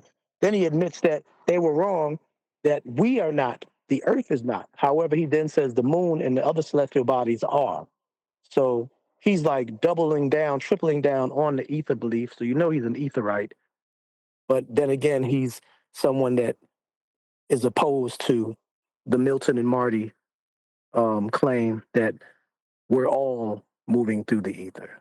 So he's all over the place. But I think that's the most sinister, persuasive, like deceptive thing that you can do to somebody that's either on the fence, just coming on board, just opening up the book, if you will, or caught up in that etherite situation, trying to get away from it, like the way our buddy, who we haven't seen in a while, I forgot his name. Y'all know who I'm talking about. He's the young man that said he was tested by Adam to go experiment, and Neil was all against it and said, no, don't put him into that. I forgot what his name is, but y'all know, blind spot. So this guy, people like this guy talking kind of really makes it hard to annihilate all of this piece of nonsense crap.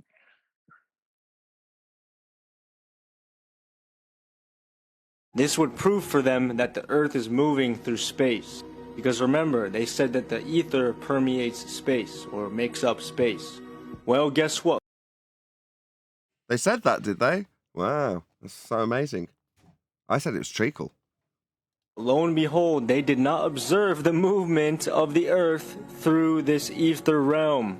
So Did they not?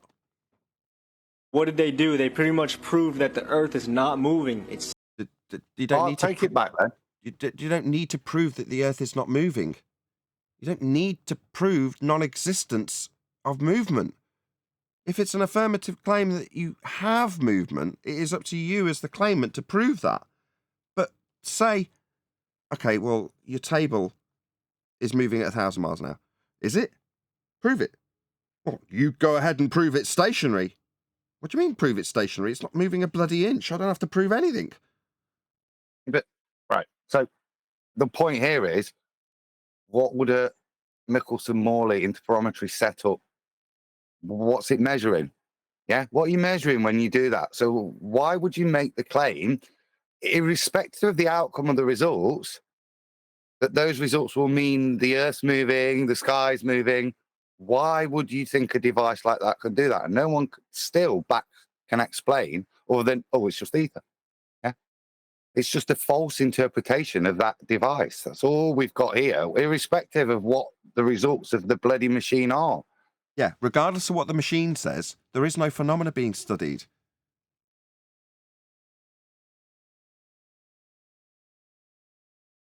stationary. It's not moving through space, or it's not moving through this ether realm.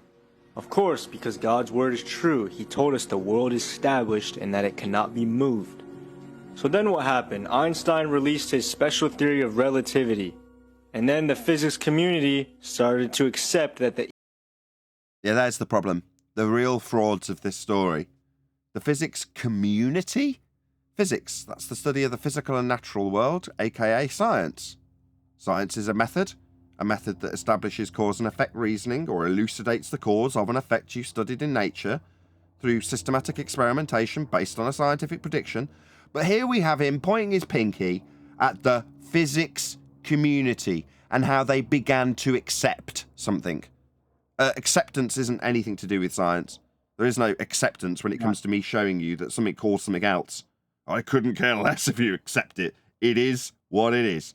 That's what an empirical method, that science, offers. Here we are discussing what a physics community accepted. ether does not exist. That is that, But of course, see, yeah, this is, see, there's always truth in this. So when you do research this, you do see round about this time the transference of some of the core beliefs a lot of the scientists did believe in this etheric field still. They're still thinking that it's required for the, in this case, the luminiferous ether is required for the transmission of light. So what you do see is argument in the journals and amongst people, and around Einstein's emergence is the point where there is the change in paradigm view of physicists from that etheric world of towards a more Einsteinian view. Not necessarily a direct switch, but you do see them attacking the ether and the worldview being replaced in a more Einsteinian way. And there is plenty of conspiracy that you can put behind that. There was certainly plenty of money put behind it to put these ideologies forward at the turn of the century. That is true, but that doesn't mean it was a conspiracy theory to hide the ether, and that's what's strapped on to that bit of history.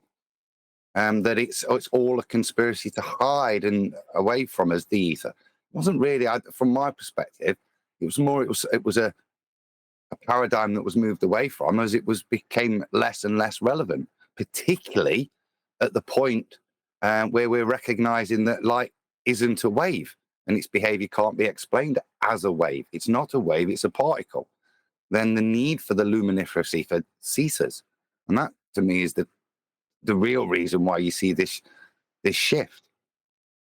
Right.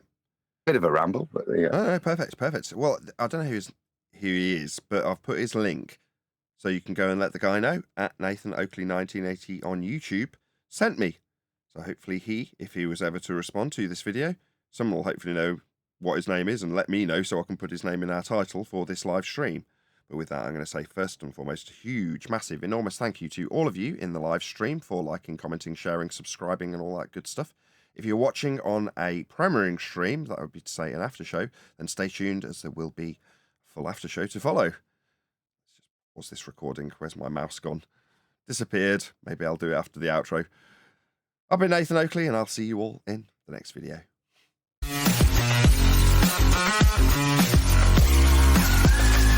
Phenomena going on right now. You know, these could be one of the things they're doing right now, just to stimulate, just to press those buttons. Totally. That was a good vid. 10th standards, that. Yeah, very Nice. good. Good choice. Good choice, D. Thank you. And when I put it up there, I actually didn't do it for you to do the show on when I put it up there last night. But being that I was listening to just now when I got the tune, the log in, when I heard what you was talking about, and you was out there just pretty much fishing for some good topics to talk about. That's why when you called my name, I said, ooh, great. Coincidentally, I just put this up here. Let's go to that. Because I thought that was pretty intriguing. Can I give you one more little line? Because it might be the last ever time. Because literally all we're going to get through now is very, very low stress. Is the after show.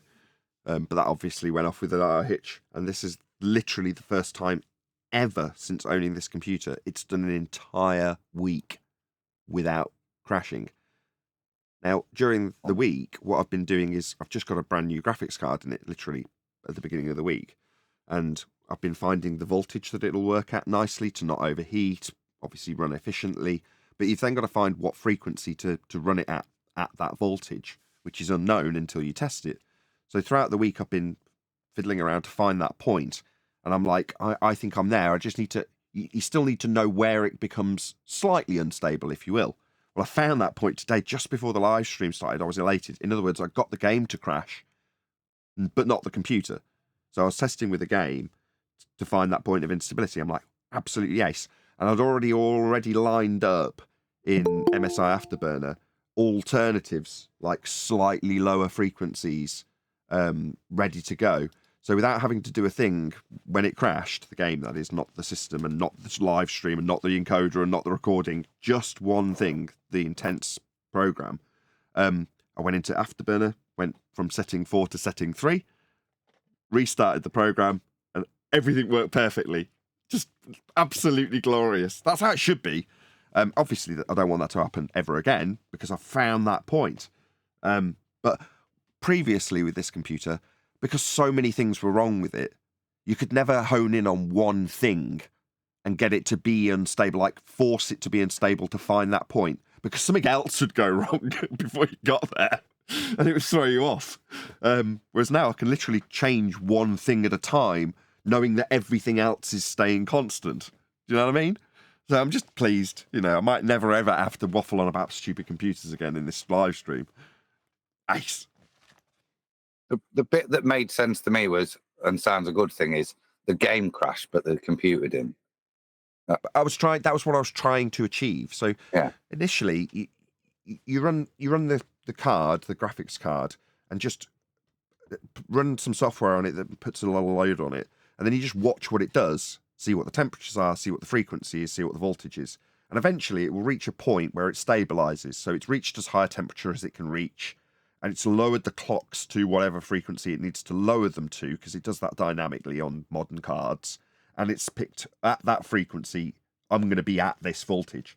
So you then take that number and that voltage and then just start manually lowering the voltage at that number. So for me, it was like 2715 or something. So just start at whatever it started at, 1.35 volts, and then say, does it work at 1.25? Does it work at 1.15? Does it work at 1? Does it work at 0.05? And eventually you get to a point where it's 0.035 and the game crashes. So you go, all right, well, let's nudge it up by 1/10 of that and see if it still happens.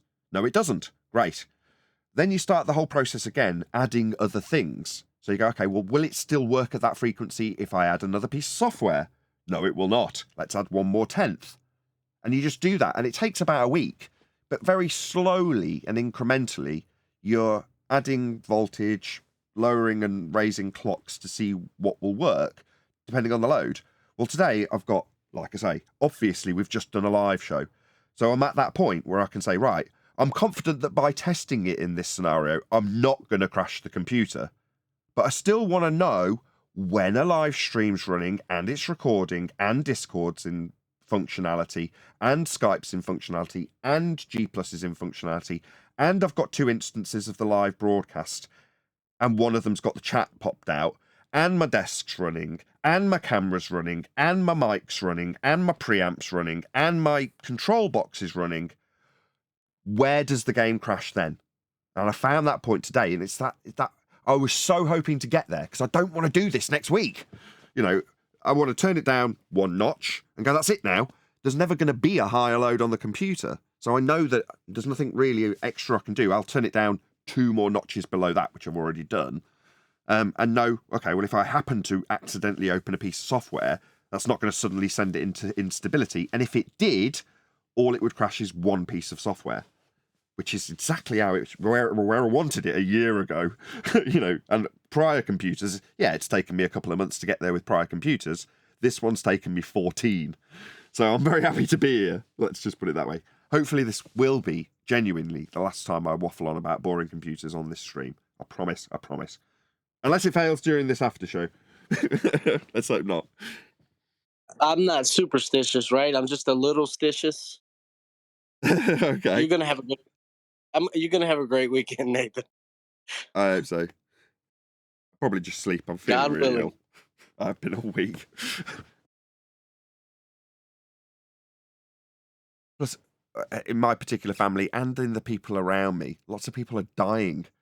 So my sister's father-in-law died last night.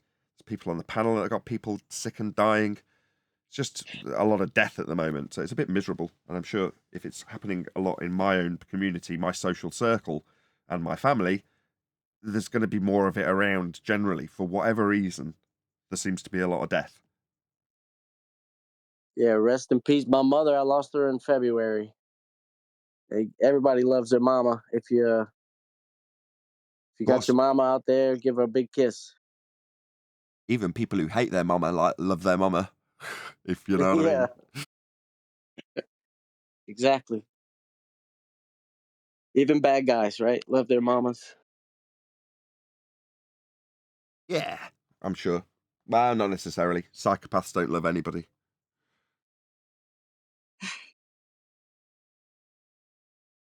Well, we're only talking about 4 or 5% of the Western world population, so it's not that big a deal.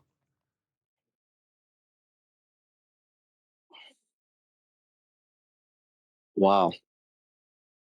4 or 5% of Western population. Well, what about the Eastern population? Are their numbers greater or less than when it comes to psychopaths? The more developed the country, the higher that number. I've seen reports that have claimed it in like cities, it would be as high as like, I don't know, 10%. I doubt that, but that's the statistics I've read at the absolute extreme. Most would say in a developed country, then you're going to have about 5% of the population being narcissistic or psychopaths.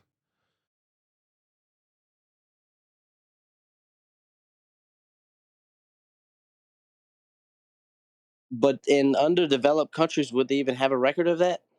Yeah, it's less. There are less psychopaths in underdeveloped countries.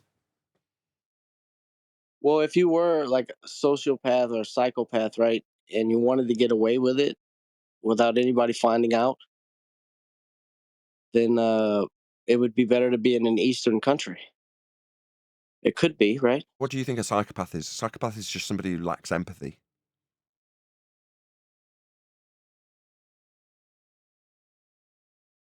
Okay. A Western And why society would is that more. phenomenon like Just 1 second. why, is Go that ahead, like just Bill. is that a phenomenon like is that an actual phenomenon? You know what I mean? No, it's complete How pseudoscience. The way we categorize things like psychopathy is down to the DSM. So it's completely arbitrary if you want to boil it down. It's complete pseudoscience, but I'm just telling you about the statistics. It's interesting, but it's not anything beyond us, I don't know, categorizing animals. Psychology.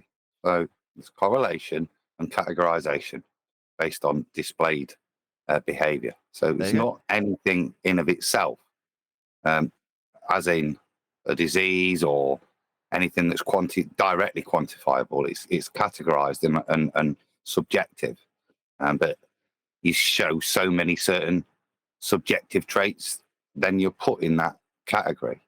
The point I was going to make was it's conducive in Western civilization to progress in the capitalistic world. You do better with those personality traits. Correct. You'll be better off. And that's why it's more prevalent in the West, because there's a benefit to behaving like that in the West. Exactly. hmm. So yeah, the world is run by psychopaths. But I don't know. I don't know. See, I wouldn't. I don't know because I would think that would be common to all men. Like all mankind would have uh, a prop. There would be a portion of all men everywhere that would have a lack of empathy. Yes, And that's I true. can't see how. But I do see Okay, how no, it that is like true. you So you there's something. can There's a scale. be in an advantage. Okay, there's a scale. So almost everybody will sit somewhere at an average on a scale. And the scale at one end has narcissism, and at the other end of the scale is empathy. That's what the scale is. So most people sit somewhere in between, but there's people who sit slightly outside of the normal scale where they completely lack empathy. That would be a narcissist. Well, as Adam's just very concisely detailed, and I've tried to illustrate, it's arbitrary. I observe how a cow behaves. I take numerous notes on what it does and how it does it, and then I write them all down. Then I put a queue of other animals in a line to sit in front of me, and then I look on my list that I made and tick off whether or not the thing in front of me meets the criteria for being a quote cow. And if it does, then it's a cow. Now, it might be that cows have traits that we don't think are societally acceptable. However, we've arbitrarily defined what those traits are, written them down, and then compared them to someone else and classified whether or not they exhibit them or not, so that we can arbitrarily label that behaviour we studied and wrote down and then ascribed to this person because they exhibited them a title. In this case, psychopath.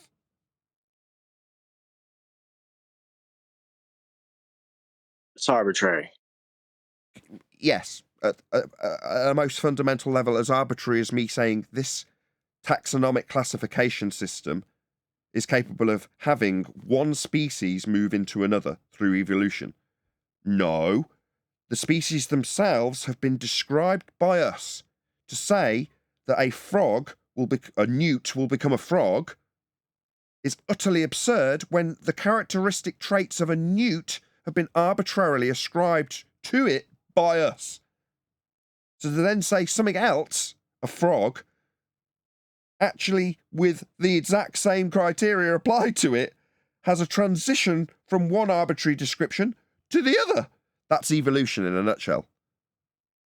But it's arbitrary in the same way us saying you are a narcissist / psychopath because you meet these traits I have studied in others that you also exhibit. Perhaps I can offer you a cure for my arbitrary description and classification of your traits. You know what I mean? That's pretty devious. It's just psychology. Pretty devious. It's the same with ADHD. So that people think that, yeah, I think the person that coined it first admitted on a deathbed, you know, please, this is not real. This is just a group of behaviors that if you exhibit, we then categorize you as that. Yeah. Listen to what the actual so-called disease is: attention deficit hyperactivity disorder. Let's just rephrase that. Let's go through all those words, Adam, one by one, and explain what those words mean. Let's start with the first. Attention. What does that mean? Well, sorry, what was you saying? Well, attention deficit. What does that actually mean? Yeah. So attention deficit. So lack of attention is it the first thing.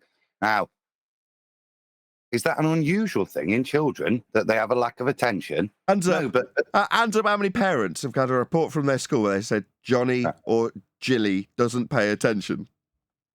Yeah. So there's a threshold, and then we've got hyperactivity disorder. What does that mean? What does that's a big word. Hyperactivity. What does that mean? Yeah. Well, I suppose in layman's terms, the best way would be to describe children's behaviour. They run around all day. Oh, my child definitely exhibits that behaviour. So you're saying, hang on a second, my child runs around a lot all day long, like a crazy numpty, and when I talk to her, both of them in fact, they often don't pay attention. You're telling me my kids have both got ADHD, Adam?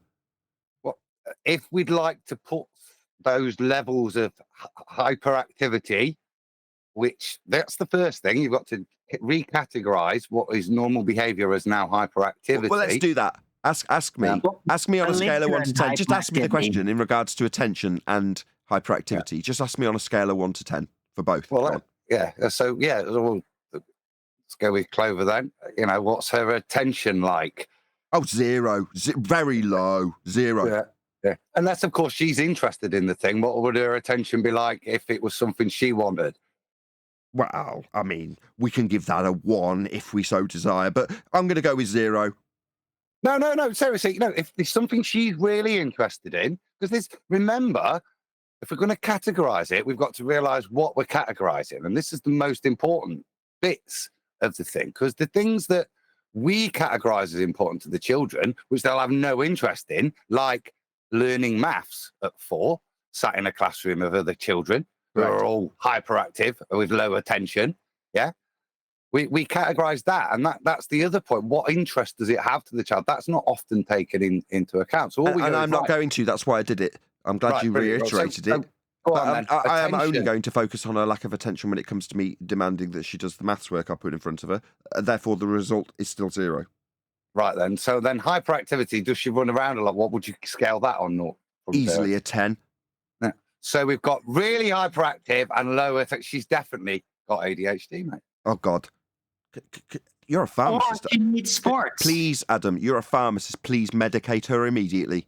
Wow, that's horrendous. And there's the irony, isn't it? Where the base, the cure, the supposed cure for this hyperactivity disorder is to pump children so full of amphetamine-based drugs, which makes them even more hyperactive, that they become so monged that they exhibit normal behavior, if normal behavior is sat there spaced out behaving and being quiet in lessons. But hold on, My from what rant. hyperactive people, they actually slow down from speed, which is what it is, while normal non-hyperactive people, they get all sped up by it. If I jack you to shit, you won't be running around, mate. You'll be out of it. Yeah, okay, if you're like if you're like really high dosage, yeah, of course. That's how they do But it. I mean, Did you not know my that? recommendation would be, if your daughter's super hyperactive all the time, very hard to get her attention, get her more into sports. Just get that physical energy out then. Make it manifest. I saw that on Saturate. I saw it on a documentary about exactly this subject, Adam. One of the parents was expressing bewilderment about why drug addicts would want the ADHD medication. You're like, are you having me on? Do you not know how it works? But you're giving it to your child. You're like, oh my God, why do you think they want it? Yeah. It's, in my personal opinion, monstrously irresponsible to let a non-adult even near that type of drug, because it literally messes with you, and the damage it does is permanent. You'll never get over it fully. They used to give it to housewives. My grandma used to be one of them. I remember having the conversation with her once. And it was back in the day when I was going out partying, need I say more. And I was like, what do you mean you used to be prescribed dextroamphetamine? She's like, oh yeah, I used to give it me when I was down in the dumps, when I was like cleaning the house all day and I wasn't out doing my missionary work. I got quite down about it, and that's what the doctor gave me. She says, I loved it. I got so much housework done. Yeah, I bet she did. But I mean, my point is never ever give this to children. If somebody wants to do with it, it's just like all the other drugs, right? Adults. But to prescribe this to little children, it will literally change their entire development. The only true way to approach concentration problem, hyperactivity, is how my parents did it. And it's just like, make me work at it. Make it a mission for me as a child to get focused. Like, turn it into a serious mission. And then I have a serious mission to grab onto and now I am the one that has to maintain my focus, not the one telling me to focus, see? Because it's my mission. That's the real way to get it done. That's how I learned to get it under control. Fair enough. Under control is between brackets, by the way. Most kids, everybody else who's been a child, that's everybody, has what could be described as ADHD at some point. And the answer is to occupy the child with something they do enjoy. Adam hit on it. It wasn't conducive with the point I was making, which is why I was arguing with him. But Adam was absolutely correct, because the first question is, what does interest her? In other words, when it's my daughter and you're asking, well, how do you stop her being hyperactive? Find something she's interested in. Pretty easy. And she'll have 100% attention and focus and zero hyperactivity.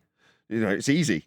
Well, if I don't do that, she can drive you to distraction, as could the other one when she was 4.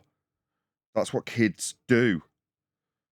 Yes, but there's a slight issue. It's better to make it into a mission, because if you just let her do things she likes, well, the thing that she likes necessarily isn't like good for her development or anything. Like, she's a little kid, she's just going to be really impulsive. It's better to like try to get her to like realize, like, no, you have to learn this for later.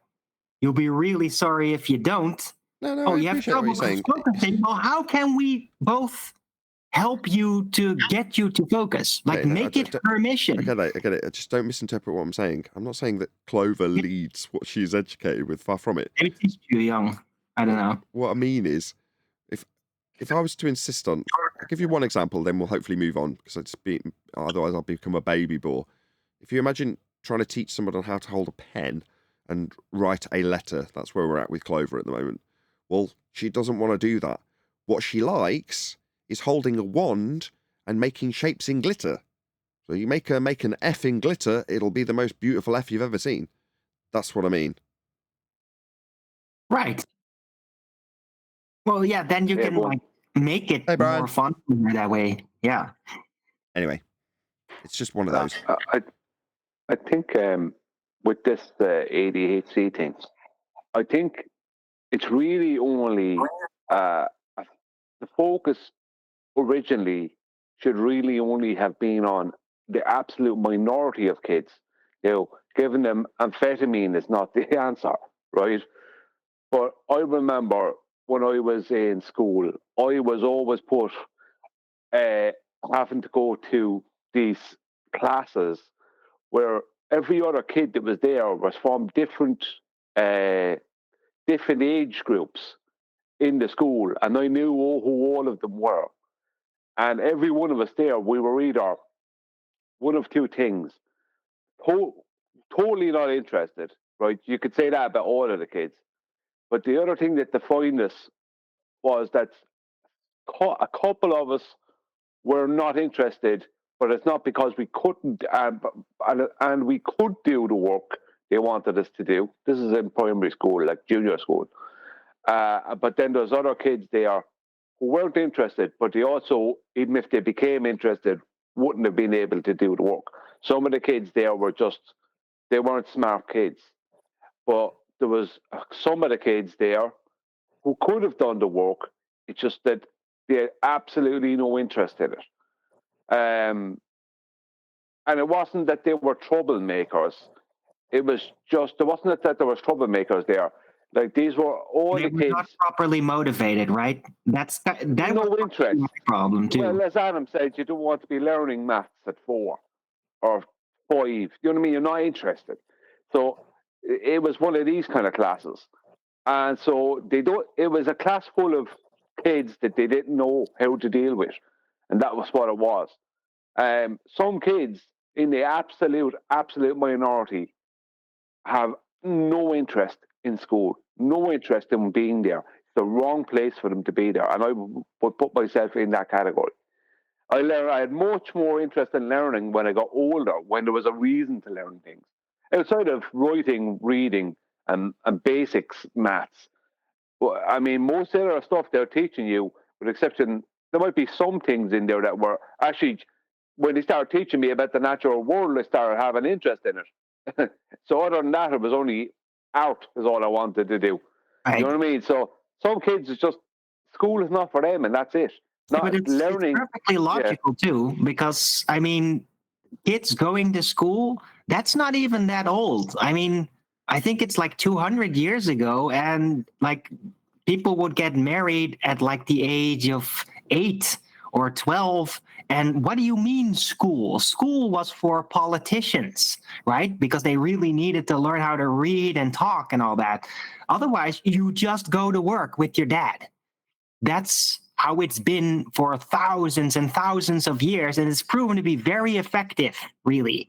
Unlike this newer system that's only a couple of years, 100 years old. Well, when I did my best to not be in school and to be at work with my father, simply because then I was doing something and I didn't have to do that. That wasn't the thing I didn't want to do. And I could be at work or do stuff with my father, which was work, whatever that would be. But I was doing my best not to be there. So I got to the point where there's an officer they send around because your kid is not in school. Got to the point where he called around. Now, luckily enough, my uncle was there, and the guy knew my uncle and was scared of my uncle, so he wanted to get out of there. But they called around, and he was scared of my father. He didn't realise it was our house. He was scared of my father too. But this guy called around, and he was supposed to do a report back, and he didn't do a report back like he was supposed to do. But the thing about it is that the reason he was calling around is because I was never in school. It was too best to never be there. It's not that I was always faking sick. I was always doing something to not be there. I just didn't want to be there. No, there was no ifs, buts, or maybes about it. And there was other kids who were troublemakers, but they still wanted to be in school. You know what I mean? Because they wanted to be with all the rest of the kids in Right, school. they just wanted attention. I know that. Exactly. Whereas I just didn't want to be there, no interest. So I am the absolute minority that they could have really said had ADHD. But giving me amphetamine wouldn't have solved the problem. You know what I mean? The problem was school. That was the problem. And that's what they don't want to admit. The problem is school, not the kid. The kid is the kid. Well, and You know what I mean? the format, right? And the type of teachers. Like when I was a very little kid, like between 6 and 12, my parents had a lot of trouble like finding the right school for me, because if it like didn't immediately click between me and the teacher, like that they would get me, right? And it's on the intuitive level. It's not even on, oh, are they responding correct? No, if they just get what I am.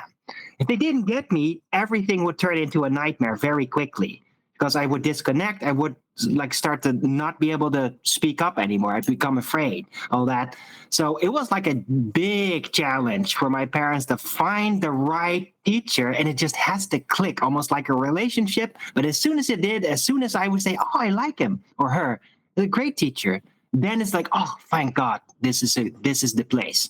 Because it's really important, like the connection with who's teaching you. If you don't feel a connection, then you're less interested. You're going to get more concentration problems. Yeah, we went to a comprehensive. We got the teachers we got, and they didn't give a shit about making a connection with us. So there was no way we were going to make one. Very different. That sucks. Yeah. Well, that's British education, mate. I didn't get a choice of school. I went to the school that was on the estate. You couldn't go to another school. You know what I mean? That was where you would go. Yeah. Right. Yeah, I was lucky that way. My parents really, they cared, and they thought I was brilliant. I just had My parents cared. They just didn't have the choice. There wasn't a choice with where I could go. Right. Well, for me, it was like, oh, where do you want to go? Like right to the village right next door? Or like a more specialized school, but you have to like go on the bicycle for like 30 minutes every day then. Well, I chose for the school that I had to go on the bicycle for 30 minutes because that school was just way better.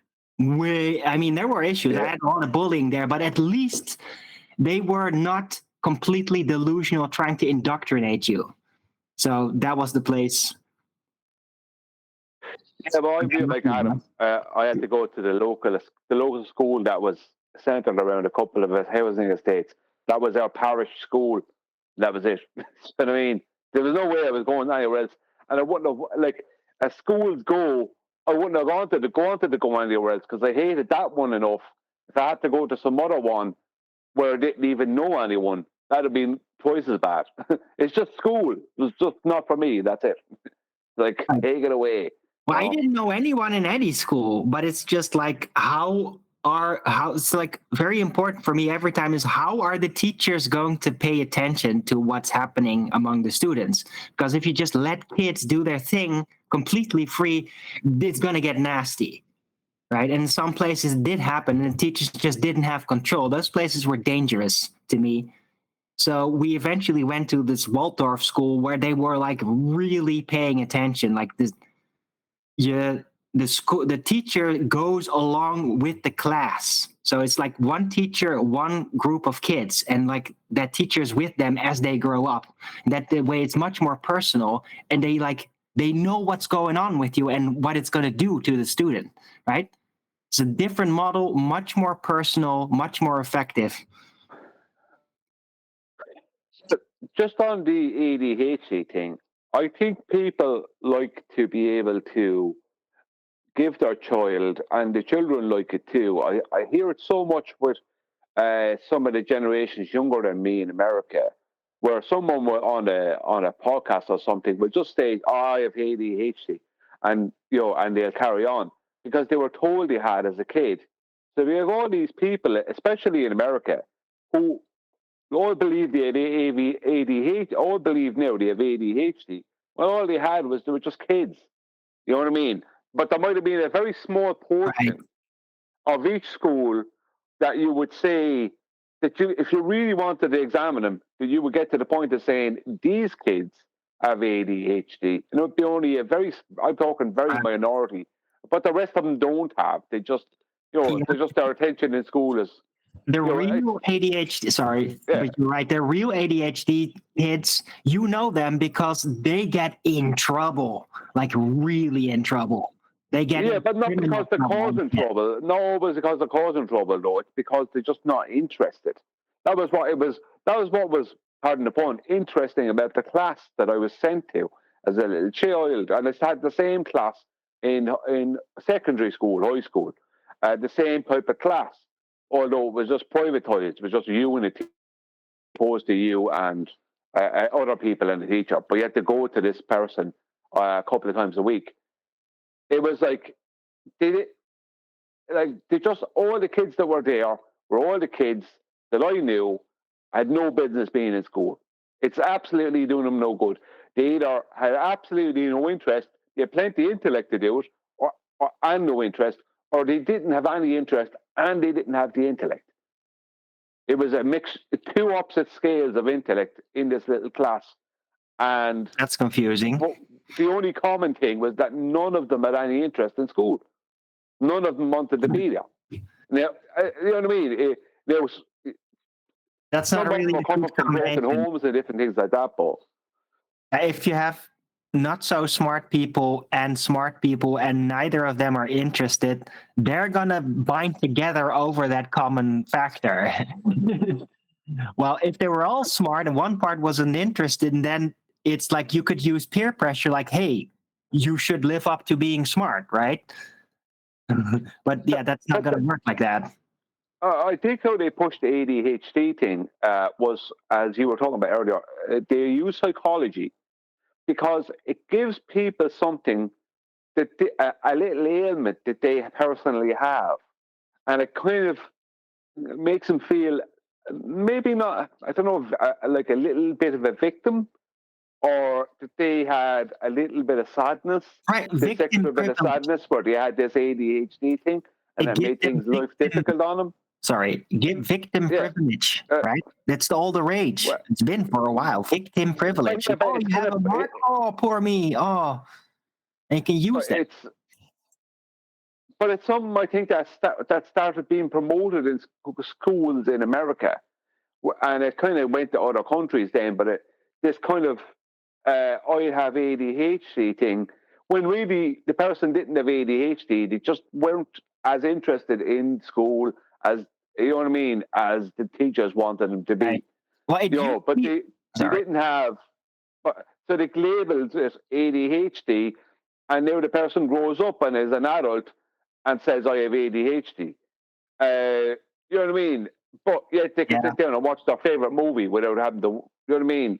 Whereas I can watch my favorite movie, but I can't focus all the way through it. I have to pause it and stop it and all kinds of stuff. I'm going off onto something else and I'm coming back to the movie. Like a 2-hour movie could take me 3.5, 4 hours to watch sometimes, even though I might love the movie. You know what I mean? Sometimes because my attention, I want to go to something else for 5 minutes and then back to the movie. It's then the something else for 5 minutes, then back to the movie. Enthusiastic, you suddenly want a scoop of everything, right? That's a typical hyperactive trait. Yeah. And the energy goes higher. You're suddenly like, this isn't good enough for me anymore. Now I want everything at the same time. That's a typical thing that happens with actual people. But if you're someone who can't sit down and watch a full movie and totally focus on that full movie, and you don't start going away every 5 minutes, like I know people will look at their phone these days, and that the phone promotes an ADHD society as well. I'm not attacking phones, right? I'm not one of these people saying put away your phone. No, the phone is great. You can do all kinds of stuff with it. But the point is, it does promote ADHD. Well, look, you know what I mean? What I wanted to say is it kind of started with ADHD, but like the overall attention has kind of like shifted. So after that was like autism, right? And Asperger's syndrome. And so it's kind of like what started out with, ADHD, it's a disruptive factor. And then it all went to, what other kind of kooky, weird things can you have, right? And so it's kind of like expand. It's not just ADHD. For us, for me, my generation especially, it was really in the attention. Now it's all about autism and all the other stuff, but they immediately like, oh, you have a mark? You have a thing? Oh, congratulate. They literally congratulate you on having some weird deviation. Like you're getting a bonus package. Oh, look at all the privileges you now get because you got this mental illness ailment. What the hell? Well, I know for a fact that if I was in school in America, let's just say as a kid, let's say 15, 20 years ago, I would have been told that I have ADHD. Definitely, extreme ADHD. Now, if I was a kid it was all in America, ADHD. but now they tell me I have autism. Do you know what I mean? This is the thing. Asperger's, and then autism, and now all these sub-autism. But I mean, it's gone wild, and now it's like, oh, I got the special shaky shakes or whatever, or I'm just like, yeah. But I mean, I don't know what the hell they call it anymore these days. It's like, oh, I got the new special thing. But they say like there's a rise in autism. Now, some people can say it's some of that is due to medications the kids have gotten and different things. But a lot of it is down to they're deciding the kid is autistic and the kid isn't autistic. You know what I mean? You can decide that kid is autistic. Just like ADHD. There's a rise of kids with ADHD. No, there's a rise of people telling kids they have ADHD. Well, the thing, you know what I mean? It's a spectrum, and it kind of touches upon all these different things. So, like, that's really the big changer, is that autism is this spectrum, and it can manifest in all the different ways, from being completely incapable of communication to just having slight abnormal forms of functioning, right? Which is kind of my department. Like, I'm not completely antisocial, but I am kind of abnormal because of it. And it's not really, the ADHD is kind of like grafted into that. It's very active, but it's not like exclusively that. So I consider myself slightly autistic like that. But if you were a kid in school, as a kid, if I was in school, as I said, 15, 20 years ago in America as a kid, I'd be after being given a load of ADHD drugs. Now, that was like, we're going off the hypothetical that my parents, my father and that would have allowed me to take them. But the point is, they would have been trying to give them to me. Now, if I was in school in America, they'd be trying to give me drugs for autism of some kind. I mean, you know what I mean? It's like that can't have a good outcome. You know what I mean? They might be trying to give kids drugs for who you are, so that you change and modify your behaviors into what is accepted by society to be the normal way of being. Now, that's your way of being. Yeah? It's just who you are. Right. Well, can I tell and just one more point, Owen, because you use the term slightly autistic. It can't be slightly something that's made up. You can't be slightly diabetic. You're either diabetic or not, yeah? These aren't conditions. These are just an agglomeration of ways of your personality being, yeah? That's not scientific, absolutely. I agree to that. Hold on, just one second. What a great word. Agglomeration? How do you say that? Conglomeration, right? Agglomeration. What a great word. Conglomeration. No, agglomerate. He said agglomeration. Hold on, Owen. Just let me ask Adam. He said it. Did you say agglomeration? Yeah, agglomeration. Great word. What? What is that? I don't know that word. I only know conglomeration. Is all of this arbitrary or just pharmacology? No, depends. The pharmacology is stop. The hammer on the nail that nobody asked for. Okay. Depends what you're talking about. There was two different things that were just laid down. One is, one isn't. So when you're talking about diabetes versus ADHD, these are very different things in that regard. So not arbitrary when you're talking about diabetic. Definitely not. No, that would be a specific set of symptoms, yeah, and failings that would meet that definition. That's why I said agglomeration. Agglomeration, a mass or collection of things.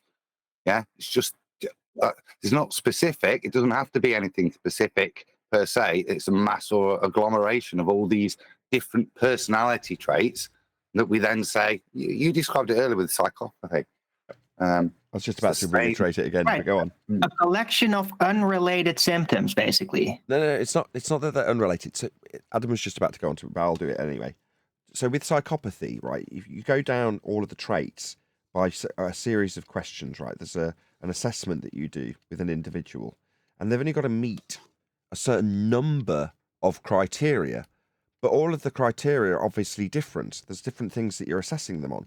Now, they might be completely devoid of any particular character trait in one section and have a whole bunch of them in another. But as long as they meet a certain number of them, they can be classified, that's the point, as a psychopath.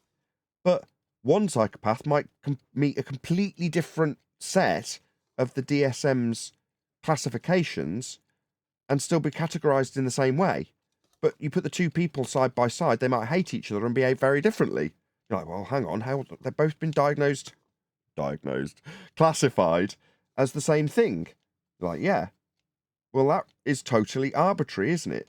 You've only got to meet a certain number of the criteria for you to be classified as this particular thing, but they don't have to be the same. So it'd say, what's the word again, Adam? The whole point of that was to use that bloody word, and I've forgotten it already. Agglomeration. Agglomeration. I mean, the whole thing is a model, right? I mean, it's just like, oh, we are going to put it in this box because of these symptoms, but what they actually learn about it on the long run is not that profound.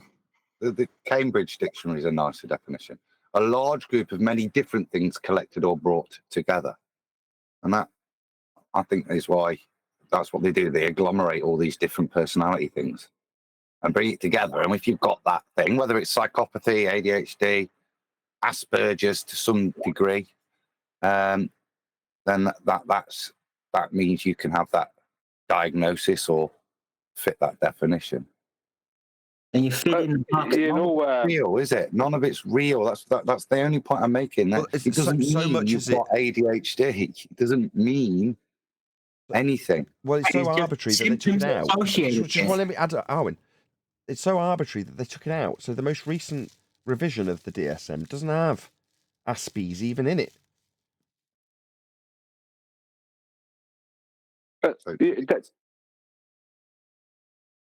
Sorry, Adam. Off you go, bro. No, I was just saying that's why they have this spectrum. You know what I mean? It's like there was a kid across the road from me some years ago, and he was said to be autistic. And this kid definitely had serious problems. It was not normal. He was going to a special school, all this kind of stuff. So yeah, this kid definitely had problems. Now, I don't know if you say that he was autistic, because I don't really know what autistic is. But there's other kids who have said to be autistic, and they're not like this kid. Do you know what I mean? It's like, how are they autistic and he's autistic? You know what I mean? It seems to be the kind of a broad brush, broad strokes. I think Nathan says that, is it? Where they have this broad brush that they brush a lot of kids with, and they try to give all those kids these drugs. It's just symptomatic. It's not part of a greater, bigger picture, really. It's just an arbitrary classification of a bunch of symptoms, right? Well, that's how they do it. It's not real. They don't have this brilliant insight about it, on what is actually happening, how it comes to be, how it goes away. It's just an arbitrary classification. Anomy, they just name it. It's like psychonomy. Well, someone who I know who is very well read and does a lot of research, that what that man said to me and a couple of others about 2 years ago now, he said that in World War II, some of the drugs that were given to the Nazi soldiers to keep them doing what they wanted them to do caused them to be what they call autistic in today's world. But what it also done to them was it took away empathy. So about amphetamines, right? I'm not sure what it was. I don't know what it was. I'm not going to say. I don't know what it was, but I don't think it's amphetamines, Arwen, because lots of people took amphetamines, but they didn't lose their empathy. I don't know what drugs they were, but the soldiers lost their empathy. So it was easier to tell them to do things. And another side effect of it was that became more able to take orders without question. Or So compliant. they've turned them into robots. Essentially. Compliant. It's a combination. It's speed and something else. I don't know what the other component is. It has a name, by the way. They still use it these days. Some soldiers in some countries when they go to war.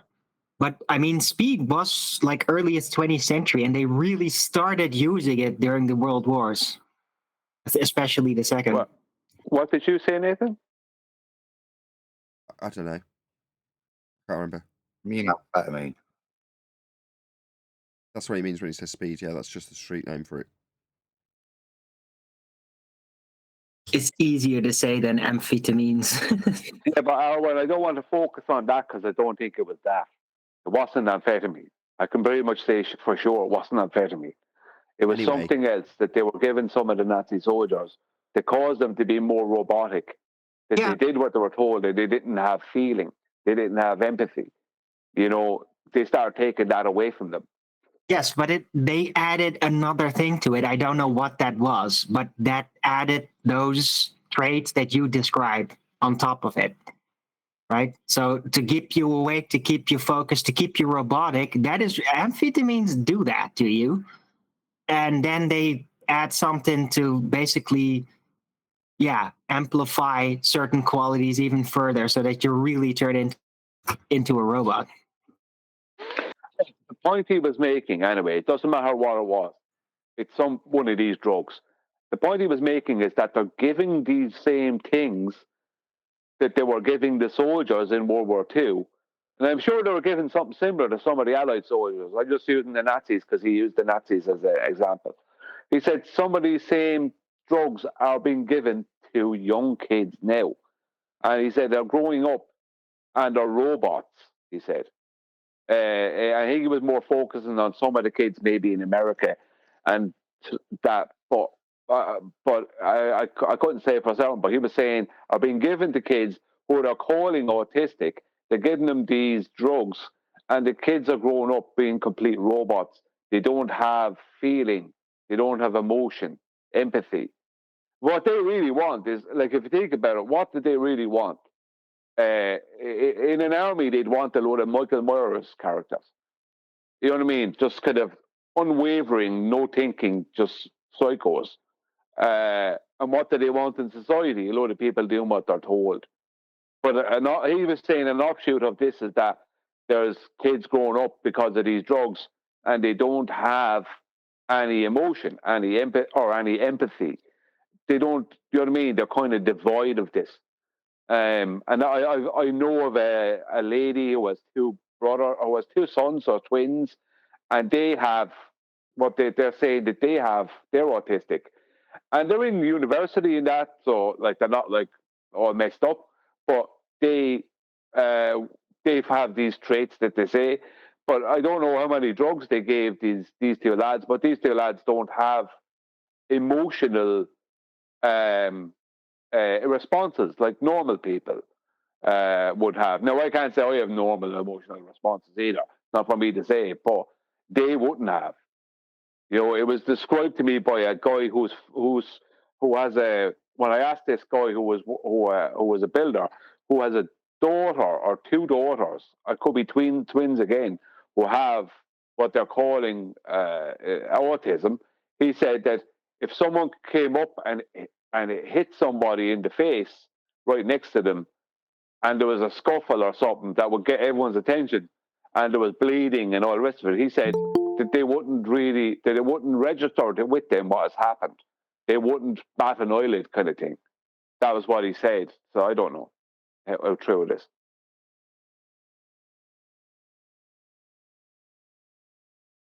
Hey, QE. Hey, QE. Morning. Who's got that up on screen? Is that you, Brian? No, that's me. I'd found a different one, Arwen. Okay. It's benzodrine. Oh yeah. Which there might be the word. It's 1 milligram is equivalent to 1.25 milligrams of ephedrine, which is basic adrenaline. That's what the Americans call adrenaline and ephedrine. which is the system it's working on. The actual drug name, phenyl isopropylamine hydrochloride. Wow. One more time. Everyone shut up. One more time. Phenyl isopropylamine hydrochloride. Wow. That's the biggest word I've ever heard.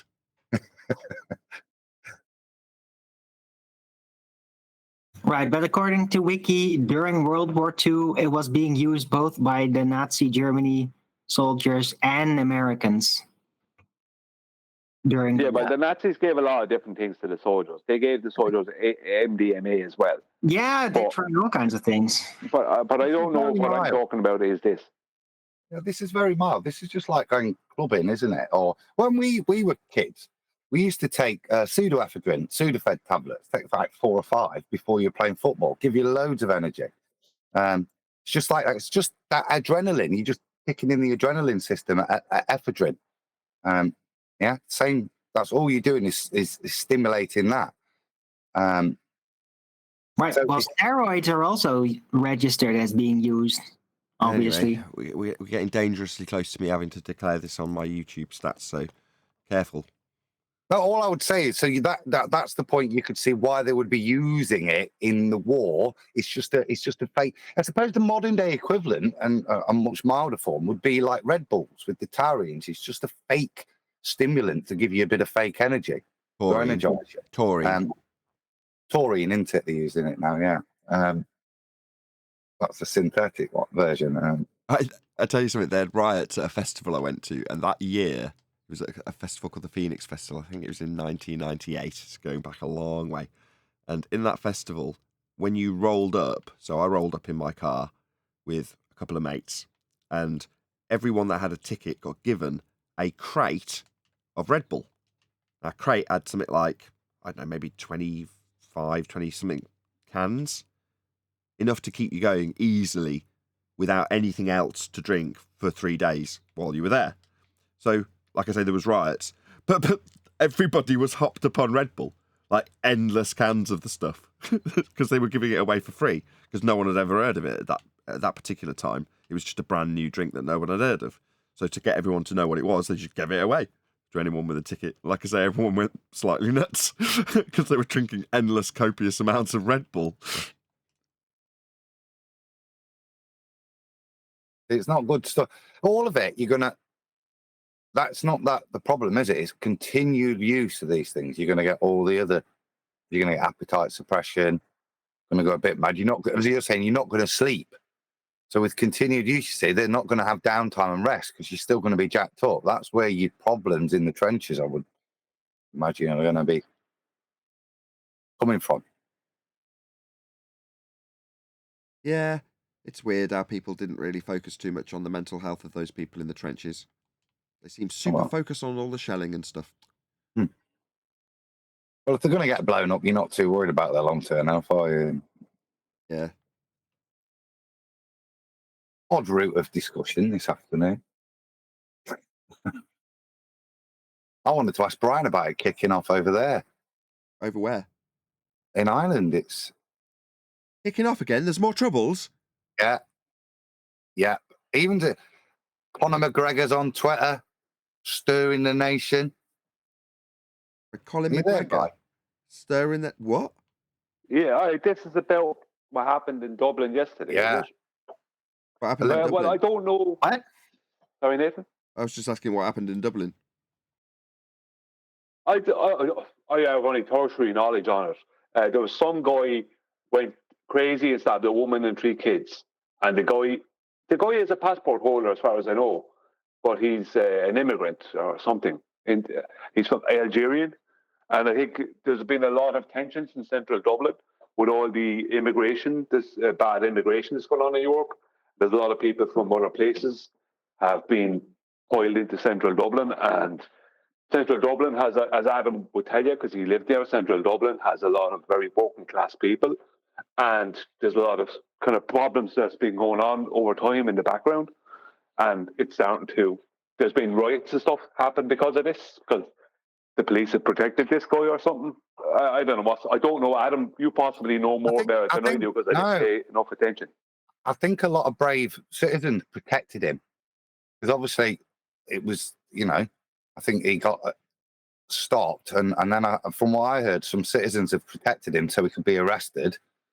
I think to make sure he won't just have the shit kicked out of him once I think a crowd descended. It's hard to know exactly, and then it's about the amount of people that it's kind of what they've been wanting to stir up over here, which is to get a nationalist, anti-immigrant. It's very different in Ireland, you see.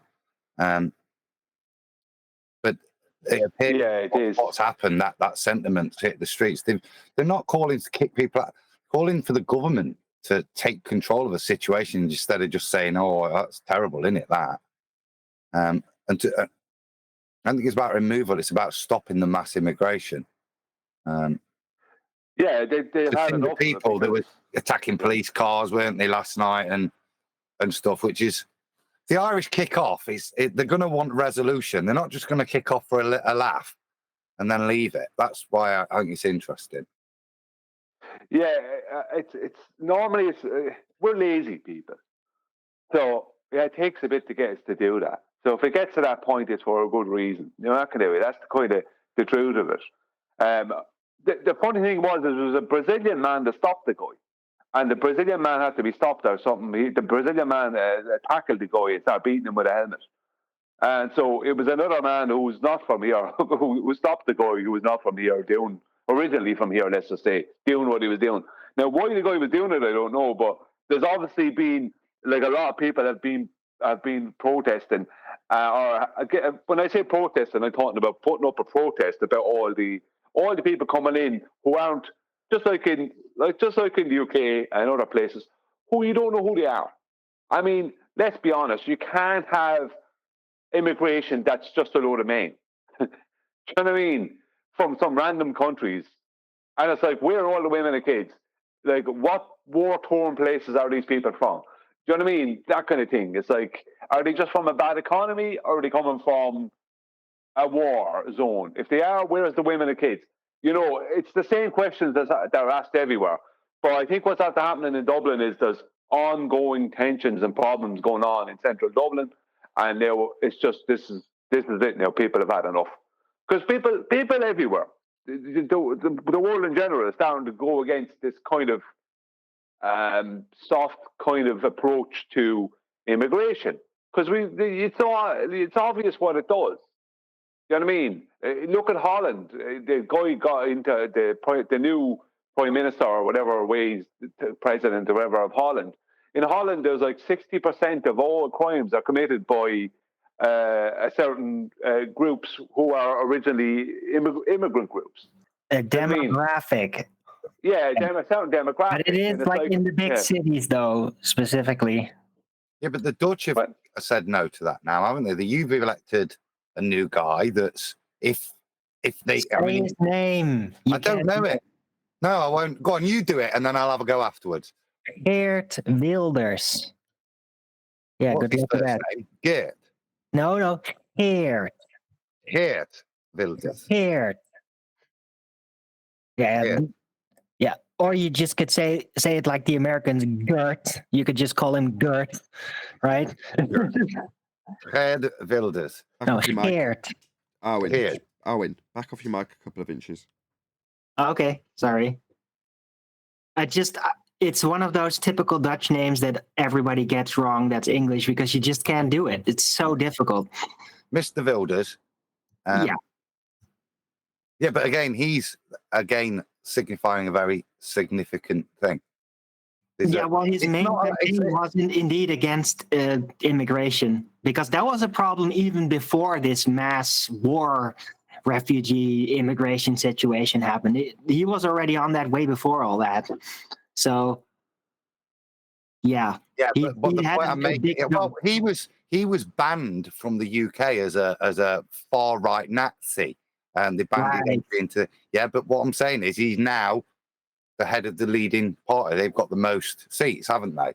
Yeah, but there's still a problem, though, because we're dealing with a crazy Dutch parliament. If none of the other big parties are willing to actually form a coalition with him, then it doesn't matter that he's the biggest party. No. Welcome to the Netherlands. I'm not worried about the Dutch government. I'm saying actually as a as a statement from the Dutch people. That's quite a resounding statement. That's what's important.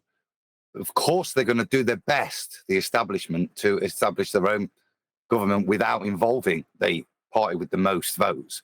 You know what I mean? Because that means they're not acting on behalf of the people, which we know they're not.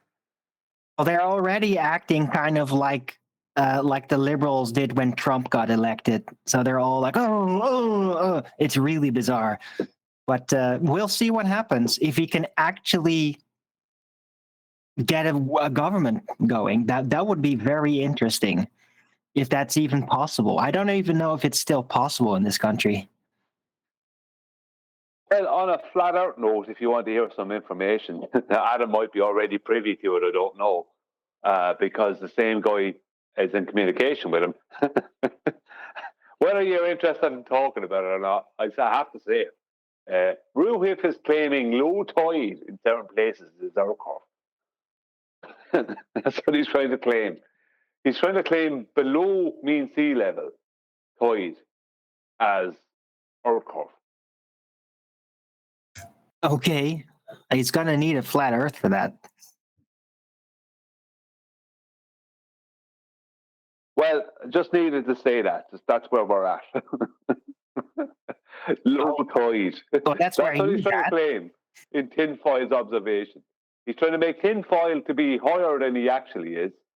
Trying to place the lens 3 foot higher than it really is, and trying to place other things he's looking at like several meters below what they actually are. Do you know what I mean? Exactly what we predicted then.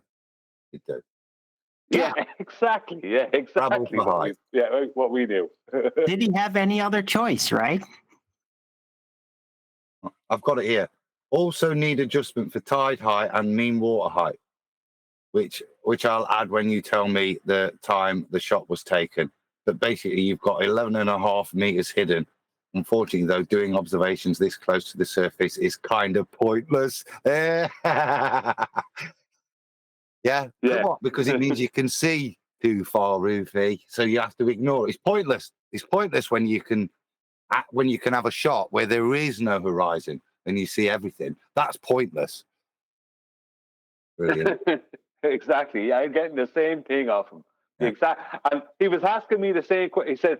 He said that tinfoil won't tell me what time of day. What time of day it was? Get out of it. Yeah, that's the thing. Like, why does it matter? And I just said, well, it's probably low tide. And he just jumped straight onto that. And as I knew he would, because tinfoil wouldn't tell him. And I said, it's probably low tide. Like, he's on the sand. He's on the seabed. Hello. At Tinfoil Hat Man, here's why your observer height is not 1 meter. GeoGebra suite. A link to it. Let's dear, what a clump. Yeah. Here's why you're not. Well, he wasn't. What's he going to put him at? 11 meters? Is that what he needs? Yeah, he's trying to place him at 6 to 7 meters. That's where he's trying to place him at. Oh, that's ridiculous. 6 to 7 meters. The man is standing on the seabed. Now, because of the tide there, because there's such a change from high to low tide, there is in certain areas, and tinfoil pointed at certain places, you can see it, that they have like a good few meters below mean sea level points that Google Earth give. But it doesn't matter because the things he's looking at, I just picked out the outlet. And tinfoil is at zero elevation. His lens is 3 feet above mean sea level. And straight over at the outlet, the sand at the front of the outlet is at zero mean sea level. So the feet of his tripod and this sand 9 miles away are both at zero mean sea level. So his tripod is 3 feet up, or 1 meter up, let's just say 3.3 feet, and he's looking straight over at the walls of the outlet, 1/4 of the way up the wall, right, in a straight line, and seeing everything being there between those two locations. How are you going to square that circle if you're a baller? I mean, you have to do what Ruhif is doing. They're all going to become experts. You know the way they all became experts Go on. Yeah. He's took some dodgy picture with the lighthouse, and he said, "Look, but basically, you've got 11.5 meters of hidden." I watched the film. There is no hidden. There's nothing hidden. Now, if Rufy's trying to take some blurry image from one bit and turn what appears to be that sand, and he's trying to make that is hidden, he's trying to force a horizon in there into those images. That's how desperate he's got.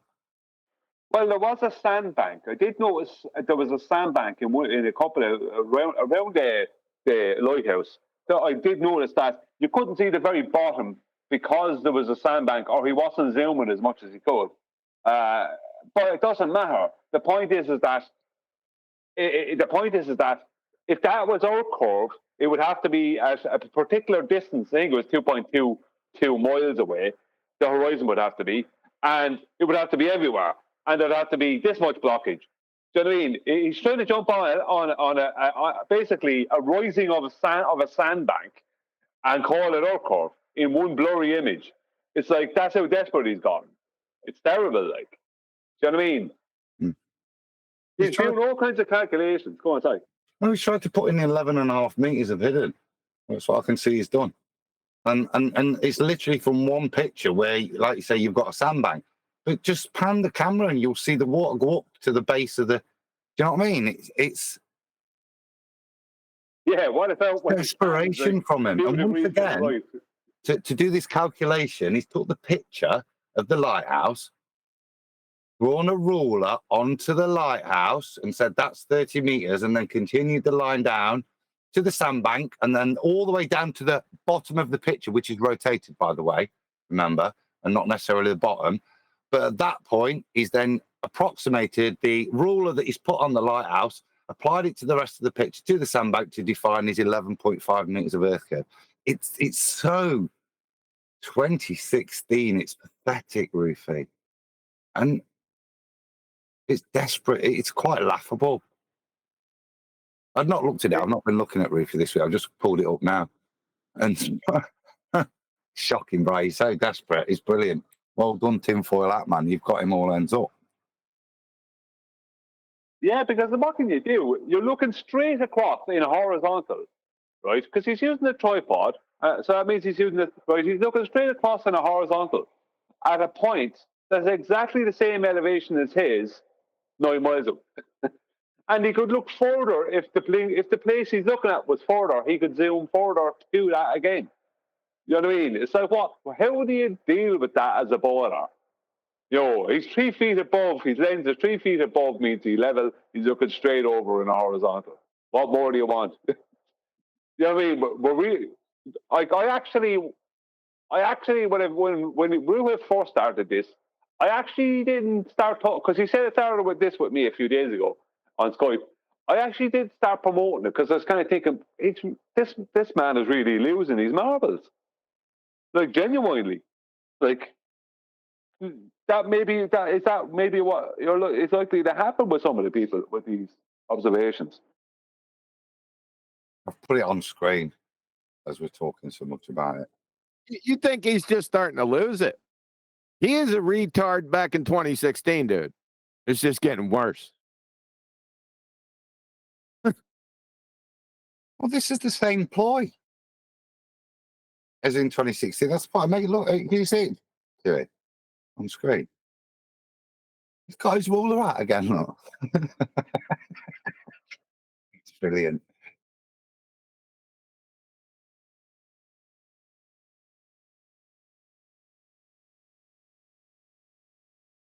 Yeah, I see it. It's a little bit small. He's doing the same little tricks that he always does. Sorry, Charlie. Twix are for kids. This guy is so stupid. Why do you even deal with him? Just laugh at him and then move on. That's all he deserves. That's what we've just done.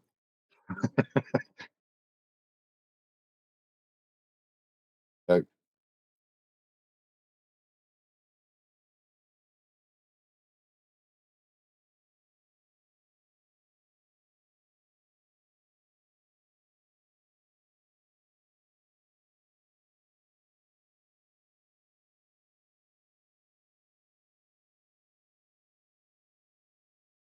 Back in a sec. Rufus killed the conversation.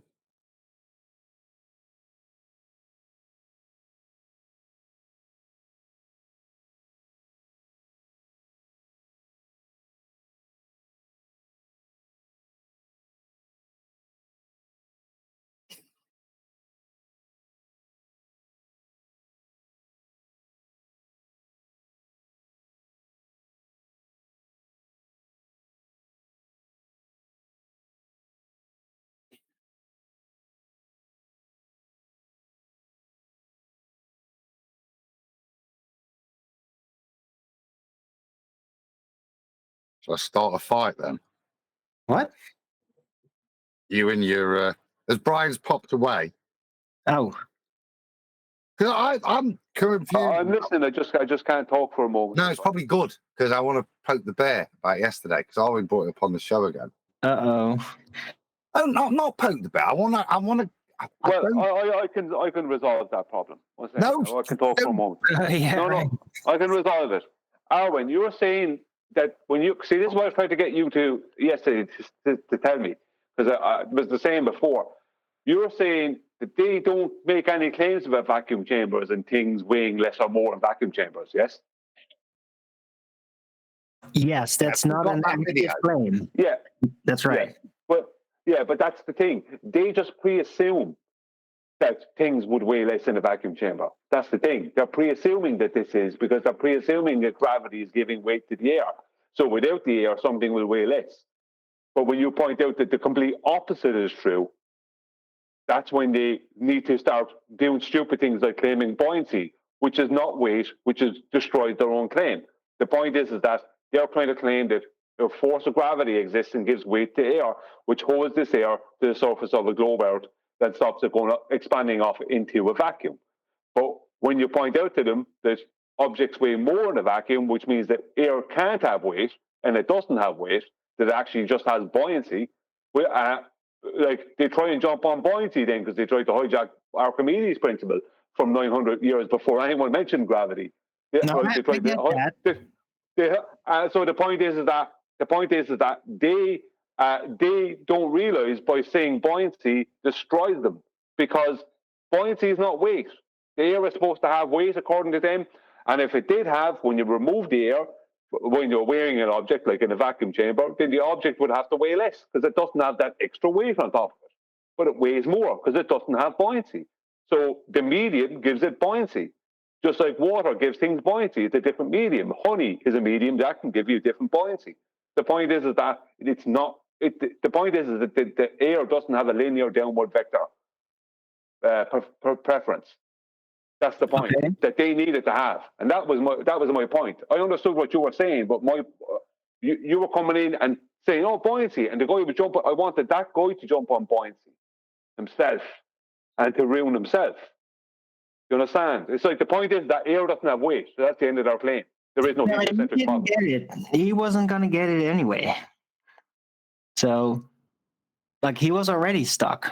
But my point is that, again, through logical reasoning, you came to the conclusion logically, like, yeah, that's how it's supposed to be with these globe mechanics.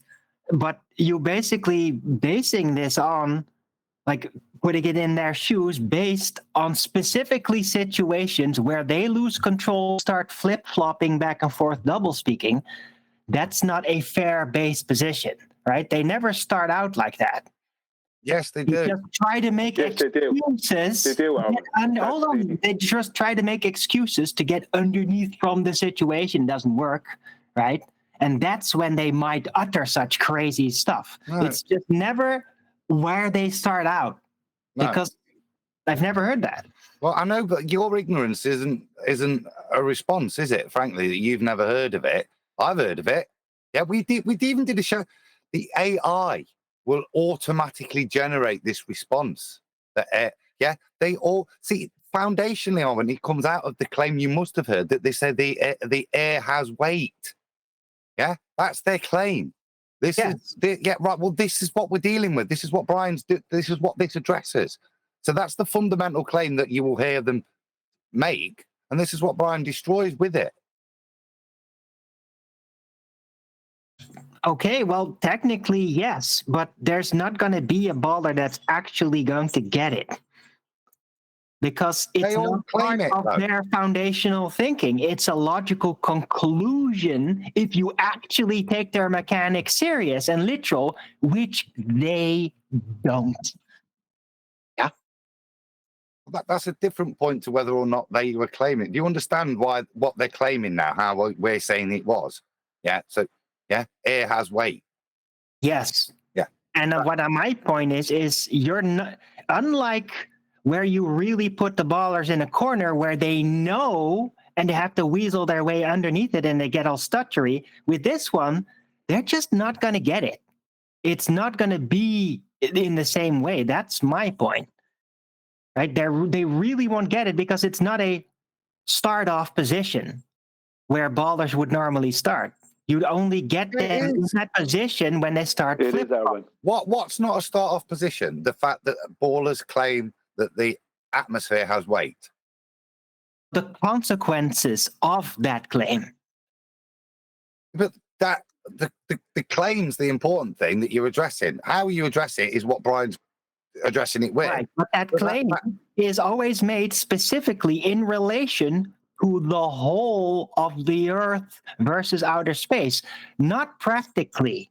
They don't even understand the consequences of that claim practically. That's where we come in. And that's been my point. You'll never be able to make them get this.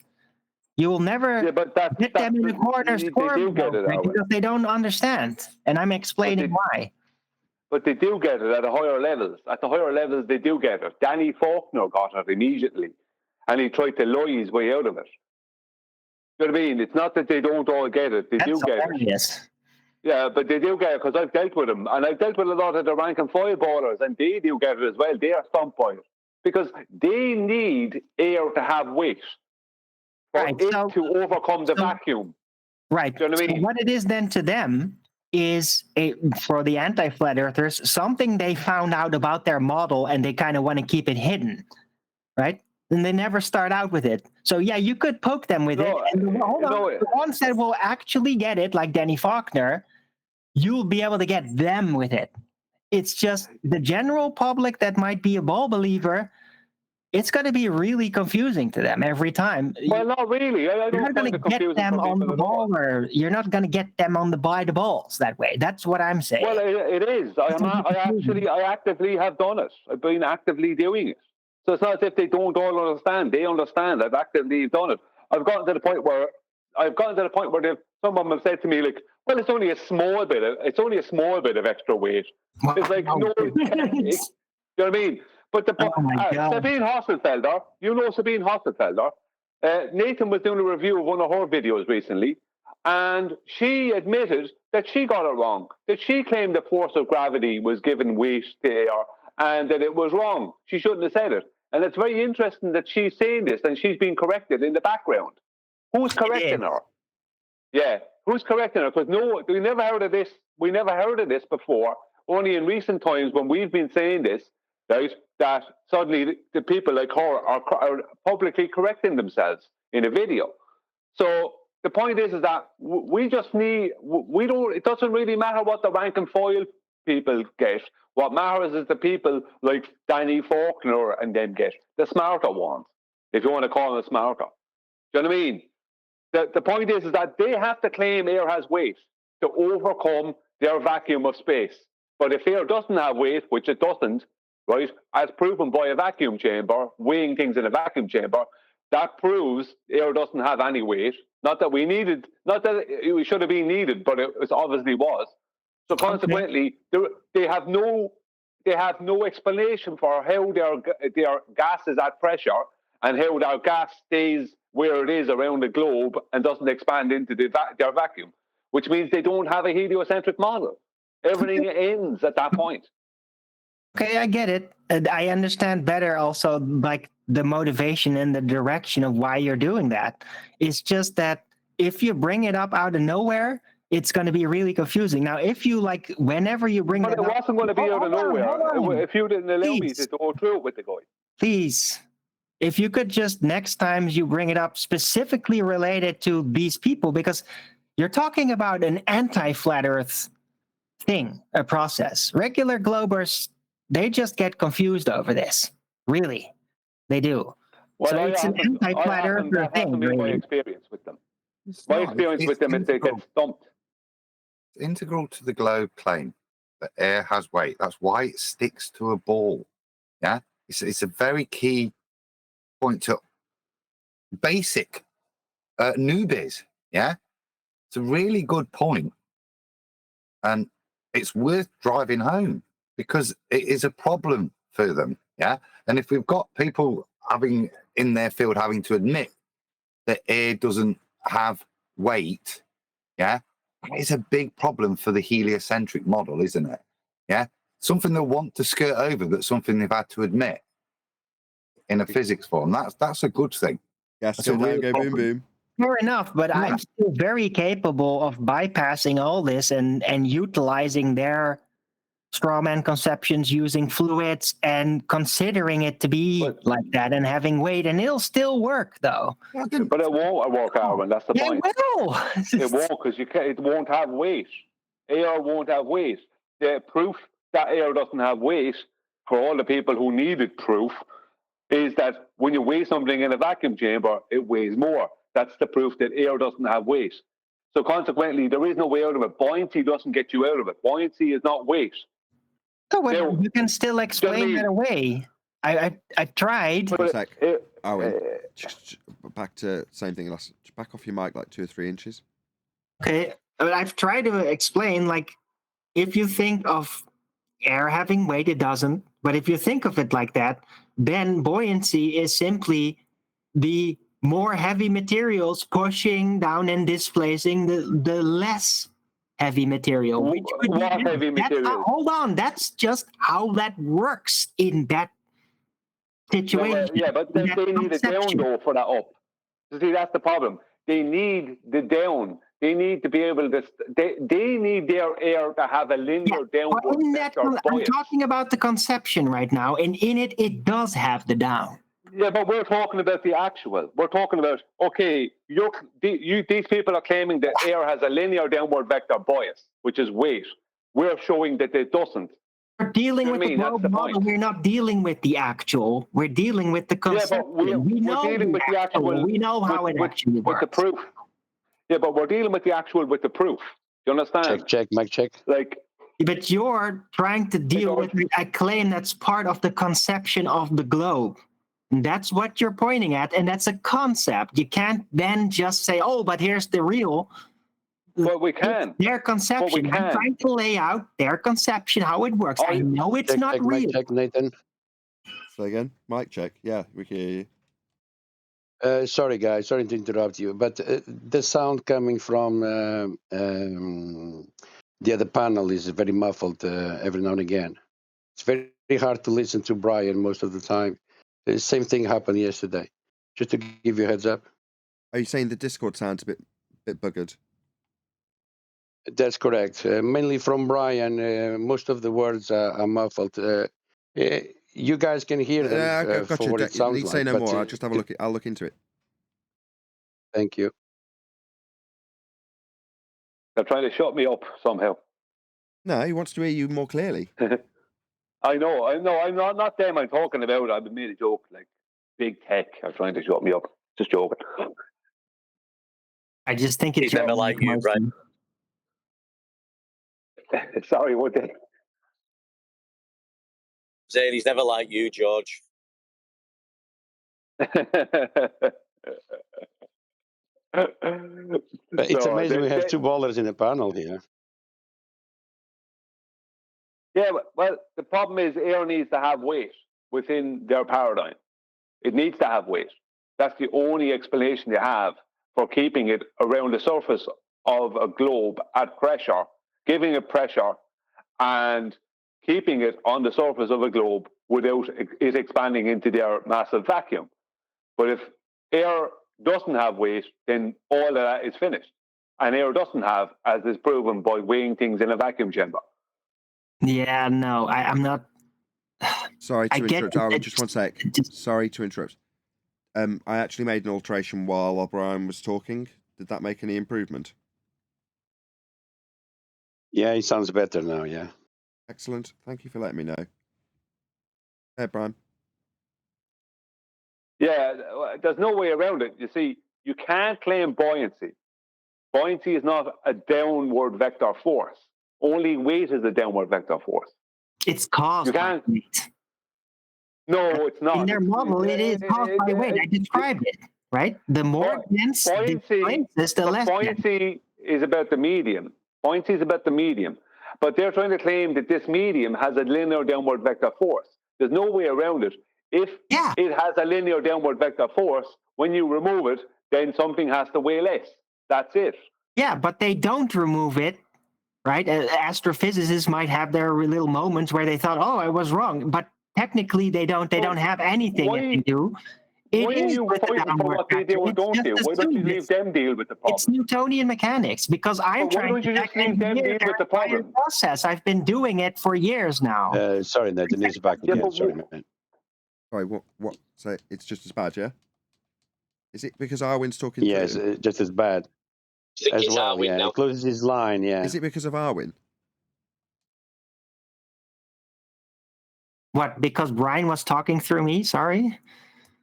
Just let me establish with Discord. It could be that you close his line and you can't hear it, mainly when you're rumpusing him.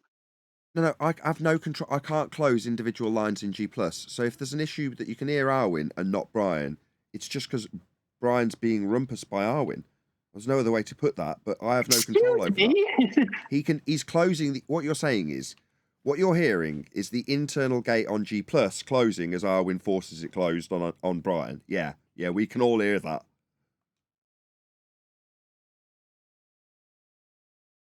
I'm just the point, Arwin, is I've just typed into AI so you can see the rhetoric response, which fundamentally is no, objects do not weigh more in a vacuum. Yeah. In accordance to my insight on the buoyancy gravity-based downward vector mechanics, it shouldn't. Well, no, it should, Arwin. Objects should. If air has weight, then the objects have to weigh less in a vacuum. I disagree with that. And you've explained it for so many times now. You've not said anything that actually changed my mind. Well, it doesn't matter about your mind because you're not a border, are you? Yeah, but you're wrong, Arwin. That's the point I've been trying to make to you for I don't know how long now. No, but yet air has weight, then objects have to weigh less in a vacuum. Trying to explain exactly my insight. Yeah, but you don't need to explain it. You're just saying I'm wrong, and I'm telling you no. This is right. I've got to take charge. Stop. Everyone stop. Stop. I've got to take charge because we'll get George interrupting to tell you that you can't hear a word saying. Number one, please try not to talk over each other. Number two, Arwin, I know it's just been a theme of this show. Every time you get excited, you get up on your mic and it just distorts. So as much as I do want to hear what you're saying, but I also want it to be nice and clear, please just sit back in your chair and relax a little bit, and it'll be a lot clearer when you speak. I promise. Then I can't reach my mouse. You know, I'm more than a meter away from it. Go on, you can manage. What the hell's going on here? Arwin, I'm interested in what your objection is. So, Brian, can you just let him clarify his objection for me? Because I didn't want to start a fight between you two again. I'm interested in what the objection is. I don't know. I don't need. I need to understand Arwin's point. I think I disagree with him, but I don't fully understand his objection yet. So, can you just reiterate why? It's probably Baldwin I should be asking. But can you just reiterate why you think this is not of any significance or can be mitigated? Sure. Okay, so let's establish first. Gas go down, go boom, boom. Gas fluid actually treated like a liquid in the hole, and that it makes an excuse for how it sticks to a ball. And then how it's supposed to work within that, well, why is something buoyant? Well, it's because things that are more dense are basically going down, go boom, boom more pushing the less dense up because they don't go down, go boom, boom enough in relation to the other less dense material. And that's how it stays afloat. That's how it drifts upward because it goes down, goes boom, boom So less. just pause there then. Pause there.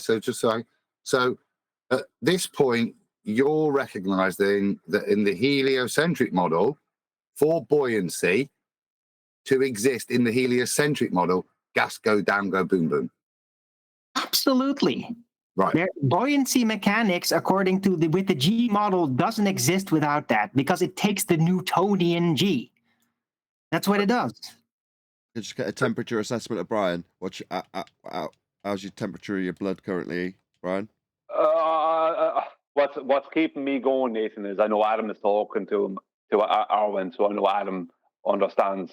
I'm keeping quiet, but it's hard. I understand your point. Let me just praise Arwen. Arwen's Hold on. Let's just praise Arwen. He gave you exactly what you wanted there, Adam. You've just to Brian's